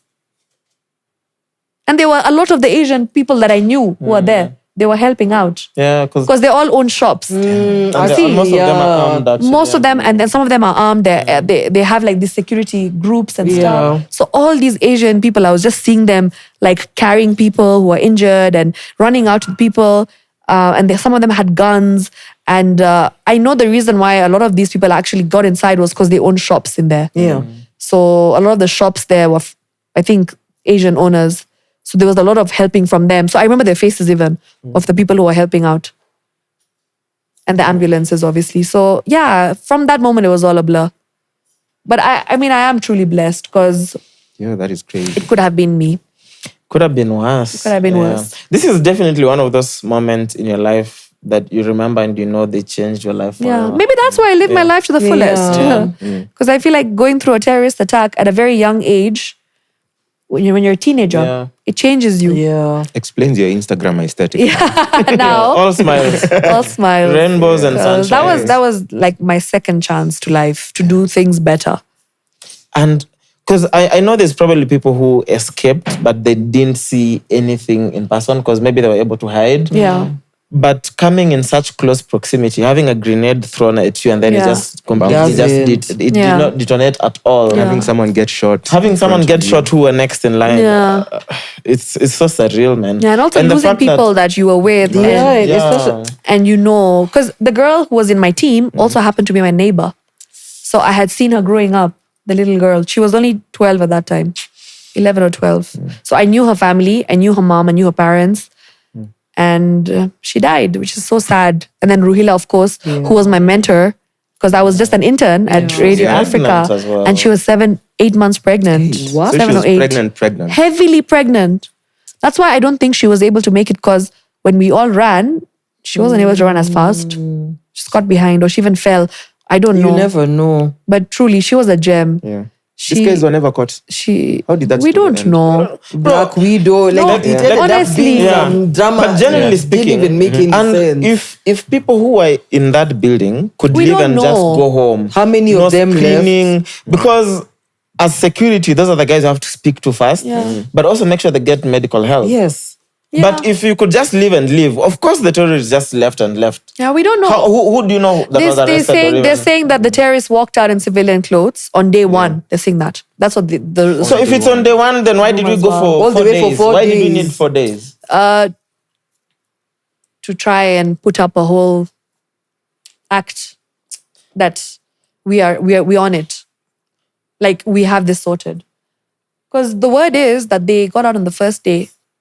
I mean, no one knows, to be honest. No one knows what happened in Westgate the last 3 days. But even if they got out, that's what I'm saying. No one should have been able to leave. And that easily. Yeah. Because even us, when we escaped, like, you're right. Now that I think of it, like, we just left. Yeah. There was no one to actually come and ask No us ambulances on site. our name, or even like, are you okay? Like, check on us, because, if you may be harmed. Because we had to go and go to the hospitals ourselves. If you were hurt, you had to go to the hospital, the ambulance yourself, and tell them, I've broken my leg. Yeah. Or someone will help you go to the ambulance. And even if you were hurt or you're in shock, you don't know. What if honestly, in that what if moment, you're hurt and you're bleeding and you don't know because you're in shock and you end up going home? It has to be ambulance and then police. Like, there's no two ways. Yeah. You don't leave a terrorist attack and just go home. Bro, like, what are we doing? We I think, got lucky because of that British soldier who was there with us, ex-British soldier. So he got us out to safety. And I remember he was there and he was making sure all of us are walking and stuff. And he was like, are you okay? Are you okay? But there was no government official or no one from the police or KDF That is at insane. that point. And if that guy, if that well-wisher doesn't come all the way up the rooftop, what would have happened? We to would you have guys? still been there. Yeah, they would have had all the time to. They would have come back. do whatever They would wanted, have come back because they kept coming back. And they knew that we were the weakest link. Yeah, and you are trapped. Because it's Kids, Moms and kids. And moms. Like, And the elderly. bro. And the elderly, grandma, grandpas. I know kids who are in the cooking competition who lost their grandmas. They also lost their moms. Oh my God. So a lot of women who are part of that cooking competition or somehow affiliated to the people who are cooking, the contestants, they lost their lives. One of the sponsors also lost his life of the cooking competition. So it was quite sad and heavy because we knew people who were part of this thing and organizing this thing, or, the families of the contestants who'd lost their lives. Yeah. And we were all together there. How long ago was this? This 2013. was September 2013. This was, the day of the attack was supposed to be the first day I'd ever go to Westgate Mall. Really? Because it was like Oh, wow. 2 days after my birthday and someone was supposed to buy me lunch. And then I get a call. I'm in the matatu literally going to town. Then I get another matatu to connect to Westgate. And they're like, check the news. And then I'm So like, if you'd have been punctual. Do you know what's crazy? I remember. I was punctual, Yeah. but it's just that I was just just lucky. Yeah. If you could have been an hour earlier. Because I remember my mom was also supposed to come, but as usual, Kenyan timing, she was late. So she didn't end up coming at that specific time.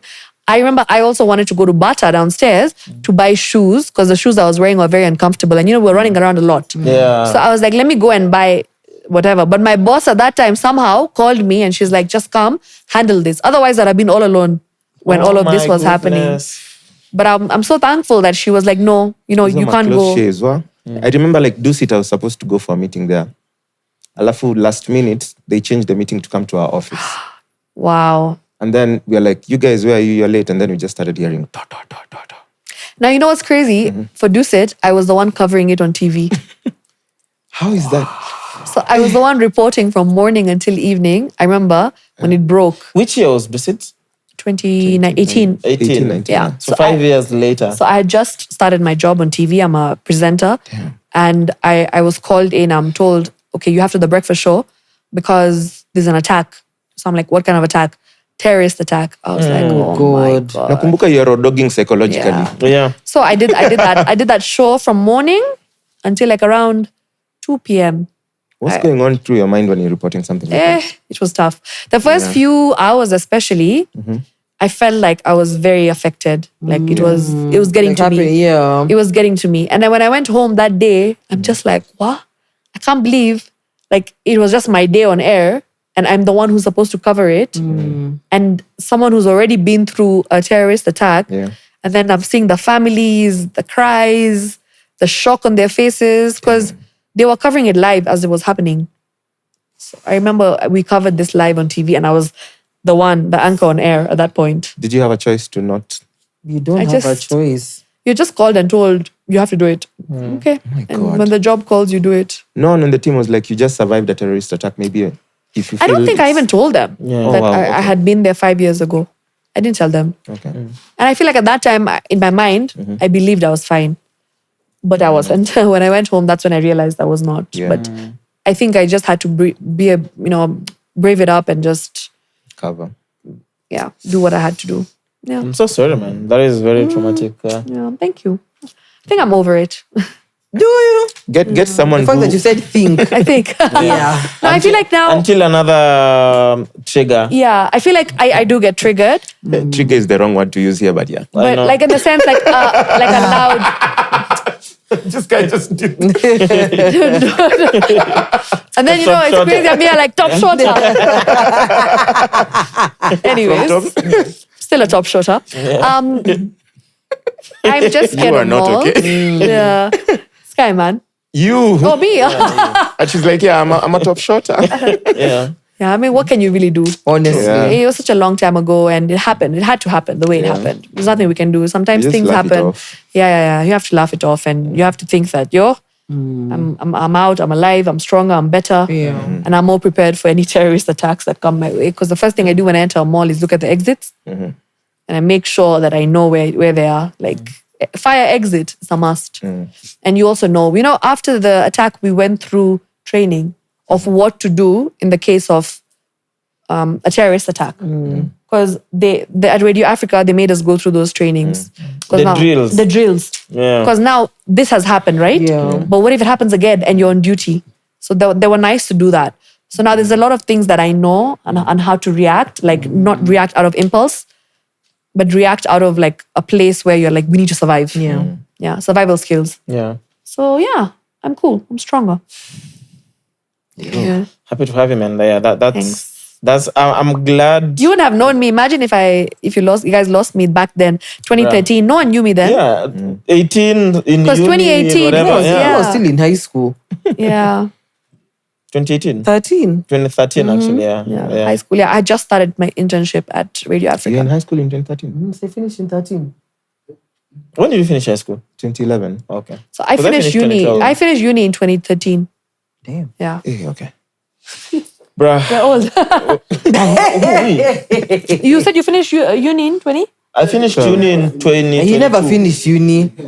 No. When did you finish high school? 2020. 2012. 2012, I'm missing. 2012. Yeah, same. Straight 2013. A's. Could have been a doctor. Yeah, 2013. So I'm similar. Still, I'm still surgical out here, Just using the wrong tools. Surgical is crazy. Giving physical exams. You guys are crazy. Yeah. But wait, are you auditioning for more acting roles? I have I saw you. What is the movie that had Inside Job. The Inside Job. Yeah. That was so fun. That was so much fun. I was like, oh, Really? Shiksha, yeah. I just got a call and I was like, they asked me, would you want to come in for an audition for a movie? I was like, what? I've never acted like. But that was your first acting gig? Yeah, no. Wow. I had acted in Varshita. Do you guys remember Varshita? Varshita. I didn't watch it, Yes. but I know about it, yeah. So I acted in Varshita, but mine was a cameo. I was just in 2 episodes. I was Eve D'Souza's cousin sister from India. Eve D'Souza's What cousin a, sister. yeah. What a typical So role. Eve D'Souza is Varshita, Yeah. like she was, and then I was now the cousin who had been imported from India, who falls in love with a guy from here. Okay. How many lines did you have in the I was there for like 2 or 3 episodes. Is that a cameo anymore? 2, 3 episodes. Yeah, But how many actually, lines? people- Maybe it's just people 2, even- 3 episodes of you True, crossing the screen. True. It's just like one lines, Yeah. 1, 2 lines. Okay. It wasn't such a big role, but I'm people leaving, still I'll be remember back. it. Okay. So yeah, I did. So they called me and I'm like, okay, what am I supposed to do? Come for an audition. Okay. Come for a second audition. Okay. And then I got the role. Okay. But like when I went for the audition, there were like many people there. I'm like, I'm not getting this thing because I never acted before. Wait, so did you need to learn the Indian accent for the role? Because if you're the cousin from India, you can't just No, be no, with for your this Kenyan one, accent. for Inside Varshita, Job. No, for Varshita, I was just told this is your role. Yeah, but I'm like, so if you're the cousin from India, did you have to change I had the to Indian accent? go look Okay. for it. I'll try and find it if I can. I'll send you guys. I had a proper Indian accent, Nice. like fresh off the boat accent. Played the part properly. Yeah, and I looked very different. I was very tiny, very skinny. I was like 3 sizes smaller. I was size 0. Bruh, 3 is a sizes size smaller 0. than this Yeah. is... Yeah. Now I'm a Were medium. you like starving? That was like an Was there a XX problem? small. Were you starving? I've always just been that skinny girl who would eat everything and never get fat. Okay. Damn. And then now hormones, metabolism, things have changed. New cars. New cars. We're eating good. We're eating good. Period. Yeah, so I got the role for Inside Job. It was so fun. But man, I really respect actors Yeah. because those hours were not for me. Same.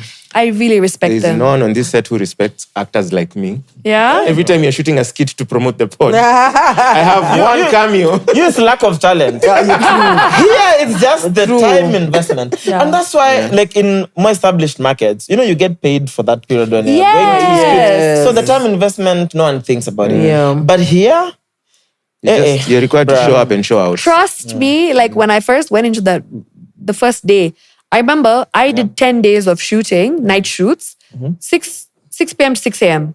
Those are my, like, it was a night thing because it was a party, right? Yeah. So the whole thing was shot at night. So me, I had 10 days of shooting. I remember the first day I went, the first 2 nights I went, by day 3, I had dark circles. I was a zombie. I was a walking zombie. And mind you, I was doing the breakfast show at TV47 at that time. So I would finish and head straight to studio. I've done that 2 or 3 times. I was a mess. And I'm just like, people do this for a living all the time, 24/7. Like you're on set for that long. After that movie is when I've really respected actors. And at my first scene, I remember Tosh Gitonga. Obviously, I'm not an actor. So he's telling me, he's like, stop presenting the news. I'm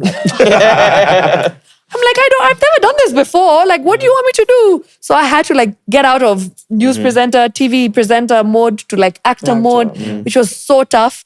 My longest take, we did one scene 23 times. It's always the people with 3 lines. Yeah. Take also- 2, take 3, but also, take if you're 4. tired, it's late in the night. Yeah. Bruh, Those lines something just simple. line. Yeah, you'd So, be but there. that was like day 1. Day 1 or day 2. Then after that, I was a pro. 1 take wonder.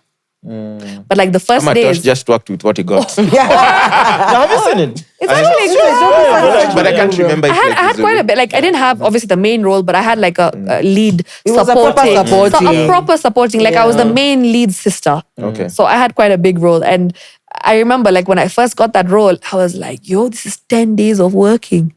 And I was like, hey, how am I going to hack this thing? When you watch the final edit, it doesn't feel like 10 days, Like you put in so many days, but the final edit. And Kina Mamito, Jackie, Vicky were there for even longer than us. Yeah. Because I then can they were imagine because them leads. they had a lot. Then they had, I think, 18 days 17 or 18 days, something like that. It was crazy. But it was a very interesting experience. Like, if I get an opportunity to be like supporting somewhere else, I would do it. Okay. Like, I loved it. I think it was so much fun. Yeah. So for you, it's just the time thing. Yeah. That's why you can't. I can't overcommit, pursue 'cause you have it. other things going on. I can't pursue it already. fully. Otherwise, I would love to. Like, I actually really enjoyed acting. And I felt like I think I did a pretty decent job. So I'm like, maybe I could do this more. But then at the same time, I'm just like, yo, what about the 5 million things I do? And How will I buy a car? And And also, people like Mamito make it look it's so easy. Dude, Mamito is so flawless. She's a natural. She's I never know such if a she's natural. in character, Ama she's just... The scenes I had with her, Yeah. half of the things she said were not even on the script. Yes. But then the director is like, we keep We are it. keeping it. Even that accent, there was a scene of hers where she's like, pasta in it. Like she made up a British American accent on the spot. The kitchen scene? The kitchen scene, yeah, where we told her to cook. Yeah. So she made that on the spot. When you guys cornered her to cook, I had the most fun watching That the movie. accent came from, because it was not part of the script. Like she wasn't supposed to have an script accent. is more of a guideline. Yeah, so she just came up with an accent on the spot and everybody was looking at each other like, What? Okay, this okay, works. But this even for her works. skits, normally she says that all she needs is the scenario, Yeah. but then the words just come. Like she's not very good with reading word for word. Just give me the scenario and let me do it. She's such awesome. a natural. Even man. Jackie is such a natural. Yeah. Those two, I was watching them and I'm like, when I grow up. Yeah, one they're day, so crazy, man. They are so good at what they do. And they can literally do anything impromptu. Yeah. They can like improvise so quickly and you're like, wow, this is amazing. They're great. And Tosh is such an amazing director. Oh my God. He made it so easy for me. Like I didn't feel like it was my first movie. And even that for Netflix. Imagine. And it's crazy because when he first told us that we're in this movie, none of us knew it's Netflix. Oh. He didn't tell any of us. Like when we found out, we're like, What? you mean this is on Netflix? So it was good. It was good to do. Yeah. How much longer are you gonna do TV for? Putting me on the Huyu ndio spot, kuna huh? agenda, mimi usiniangalie. Where? Aye, wewe like, ndio girl. journalism. Girl, please Mtu help amepewa me. second list of life unampea pressure. Wallah, I'm just out here trying to survive life. And you're asking me such a question. Yeah. I love You look television. like you enjoy it. I love television. I think it's really enjoyable. I love the people at TV47. They are some of the most chilled, creative, flexible human beings. It's not your typical TV station. It's 90% Gen Z, by the way, now with the relaunch. With Cape Studios as well. Because, now we're putting out original Kenyan content. We have shows that are Kenyan content, like Kenyan shows. It's not just news. It's not just, they've literally revamped it. Okay. And they've, the shows we used to have on Showmax and all these shows, they've tried to now put them on TV. Got you. So that's what they're doing. Nice. To just show that we're not just the channel that will do news and some entertainment shows and that's it. We're also going to put shows that you can actually enjoy, which have Kenyan actors, shot by Kenyan people, directed by Kenyan people. So it's a true made in Kenya show. And they're actually quite interesting. So you guys check them out. I think that's the direction that we're now moving to, because media houses these days, we need to move away from the typical news-oriented programming. We need to move away to more creative programming, which is entertainment, which is now shows, acting, soaps, all of that stuff. So maybe a few more years. Okay. Maybe. So we're gonna see you on YouTube soon. YouTube. Sunday. Yeah, I'm gonna see you on YouTube soon. Like not on TV. I'm like, like your own stuff. Yeah, I've never done that. Can you imagine? I've never done my own stuff. I'm always hired. Try it. Hire yourself. Because I was hired by Festive Bread. We did like an entire show. Dude, you know you were supposed to do... I called it. We were supposed to do... I asked him. Your show? Yeah. In fact, all of you. All of us were supposed to do it. Yeah, I remember you all were supposed to come. What happened? So the lady called. We had a conversation. We agreed on whatever remuneration. And then she called back and with a lesser offer. Then we said no. Then she called back now and said, okay, we can keep the original agreement. Yeah. And we're like, Sawa, let us know when and where. And then a day later, she called back now with more deliverables. She was like, okay, now also you have to share it on all your socials, blah, blah, blah. And then I was like, okay, that's separate. Because we thought you're just coming to give you content. How we make money is our social media. Of course. So if that's the case, then this is not anything we agreed. Yeah. And then she was like, okay, cool, I'll come back to you. Then she got back to us and said, oh, now this is the most we can do. I was like, okay, it doesn't work. But props to them. Firstly, they're paying because no one does that. That's true. But also, the only reason why, of course, we charge for that is because it's branded content. Okay, fair enough. Yeah, like if you want to come do a show, come on, we would never. We just pull up, you know. And that's what we do. We never charge anyone for content, but if it's branded, for sure. Fair enough. That's how we make money. And anyway, and that's our bread and butter. So bread, literally. Yeah. Like I don't know, would you do a sponsored show for free? No, I would not. Well, I mean, this is how we make our money because contrary to what everyone thinks in that report, Instagram does not pay us, TikTok does not pay us. Not in Kenya. We don't monetize. We don't monetize yet. Facebook pays us, but peanuts. Yes. In comparison to the creative economy in America, those guys, that digital economy is so big compared to us. Yeah. They can get like $1,000 for 1 million views, guaranteed. Us guys, I've been hitting millions of views with Kamaivana. And making zero. And I make 20K through Facebook. Oh, Facebook, I mean. 30K at most. Can you imagine how much you'd make even on TikTok? In a good month, like when I have 3 viral videos, I'll make 30K. But what are you able to do with 30K, bro?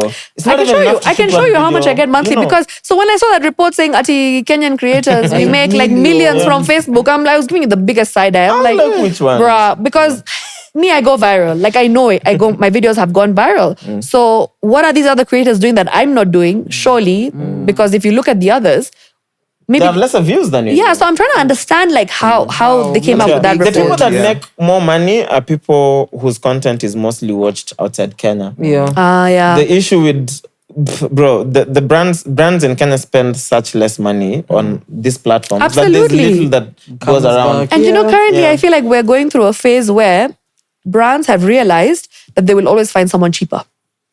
So every time I've been getting a call for the past 2 months, let me tell you, I've been so frustrated because every time I get a call, they negotiate.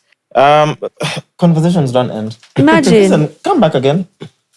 Yeah. When you buy your next car, will you come back? When I buy my next car, I'll be back. Amen. I've given him so many high fives. Yeah. Give me I think I need to give you as well. Oh my God, your hands are so soft. Hey. What are you saying about mine? Okay, yours are. Kuria. Kuria, Nairobi. Bro, it's the guys from the village who are driving nice cars. So to order That's the Nairobi babe. No. Yeah. Please, Juke, to be specific. Juke. Yeah. Jukes are cute though. Tell them. Episode Nini, we are mic check. Tell them. It's a cute It car. looks like a frog. Have you seen a cute frog? Yeah. If I give you my juke, will you give it there? You said me? You. Maybe 5 years ago. 5 years ago, you'd have traded a juke for a Beamer. No, Beamer. For my Toyota. Alexa's. No, not Lexus. Toyota. Just a toy, a kawaida. But the Juke is a cute car for girls. It's cute. Trust me. Let me tell you, There's bro. nothing. Tell us cute. about- Whether comment. it's a kid driving ugly cars, Nah. well, it doesn't change. I think I know a content creator, Temina. She's Temina. She has a Juke? And she looks so cute and she's so pretty and she looks like a little doll. She is pretty. The car. No, even the car looks cute. She looks cute in the when car. she's inside the car. Yeah, she looks so cute. So then it's how it looks cute. The juke looks like it was made from all the leftover parts at Nissan. They Wow. just put together. Oh, it's a Nissan actually. I forgot. They're like, kuna sunroof hapo. Wait, do you actually find it cute? It's a cute car. Oh, I genuinely Especially think if you find the right color, it looks amazing. I think she has a yellow Wait, there's car. different colors for Juke. I just know the same color everyone sees. Okay, So hers is yellow. Yellow. You'd buy it with your own hard-earned money. No. Oh, thank you. That's the answer we needed. Hata mimi nikipewa bure siwezi kataa. But then that's also because like me, I'm a performance girl. Like Yeah. I need a car that can perform. You know what I mean? Like I need a What's beast. the highest speed you've ever driven? Hey, the other day I went on. I hope they're not watching this. No, they're not. Whoever, if they watch, they're going to You want judge. that highway in Germany? Let's go with that. Yeah. So there's a highway I went on and I hit 175. And I could not believe how fast it was. And it was so quick. And the car feels comfortable. And it feels so chill. And I'm just like there. Only when I like went down back to 60, I felt my heart. I'm like, that was actually 175. And it was so quick. And then I decided the other day we went for a shoot and I was the two boys. Now these boys, they both drive Mitsubishi Evolution cars. Nice cars. So these are like racers, yeah? So they were like, let's drive home. Now when they say drive home, me, I thought it's a cruising drive. Yeah? Yeah, like you're just going home. Yeah, I mean, I'm like, we're going home. It's like 1 a.m. Like, why would I be racing over here at 1 a.m.? So I'm called. Can you keep up with us? And I'm like, why? We didn't just wait for you. We wanted to test how powerful your car is. I was like, okay, say less. Put the phone down. We were like this.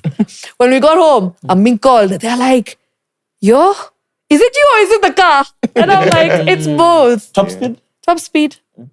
No, what top speed? How? Not At that time. No. What Top is the speed for this car? For the car, not you driving. I don't know.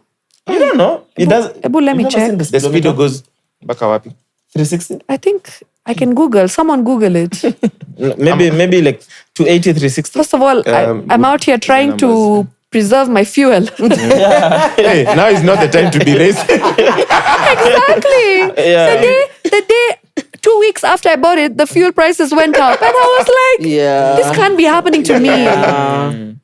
And I bought a diesel specifically To save money. to save money. Alafu bei ya diesel na petrol Can zikashikana. you imagine my life? So that's why right now, we're playing it chill and That chill. first road trip, you're going to have so much fun. Especially if it's a Yeah. nice road, you're going to have so much fun. Right. Like if you're doing a Nairobi, Mombasa, even better. I'm down. Oh, you'll have such a I can't good wait. time. I can't wait to go on a proper road trip though. It'll be fun. Do you do road trips? Like, is that common for you? No. Okay. Now Because she you now said she you has didn't all enjoy the driving. reasons. Now I maybe. did, yeah, but now I do. Yeah. I didn't enjoy driving my previous car because that car used to give me problems. And it used to remind me of my problems. That was a convenience car. I will get Yes. It be done. But it served me so well for 4 years. So 4 years, yeah. That's solid. and through COVID, the things that car has got me through. It's solid. All these police checks, I would just go. Have you sold it? Huh? Yeah. Do you sell it? I sold it. Okay. Listen, man. Thank you so much for making Thank time. you. This was so much fun chatting to you. Yeah, and I likewise. hope to see you again. Yeah. Welcome back on Mic Check. Oh, Whenever thanks, you guys. wish. This was so fun. You guys are so chill. Hey. You're more fun in person. Ah! No, I'm joking. You Oh, guys, yeah. Sorry, yeah, let's go. Before you go. It was it's Jesus' birthday. He's a sound engineer. Happy birthday. Coolest person you'll ever meet. Happy birthday to you. Yo, way. Happy birthday to you. Happy birthday, oh Jesus. Happy birthday to you. Come do the honors, brother. Come. How old are you now? Do this to him. I might trigger you. Oh, what? Buzz! Maybe I'm gangster. Oh, Jesus, how old are you? 24, 23? Oh, sorry. Just say your age. Guys. Yeah. For ladies, peke. Oh, he has 4 girlfriends.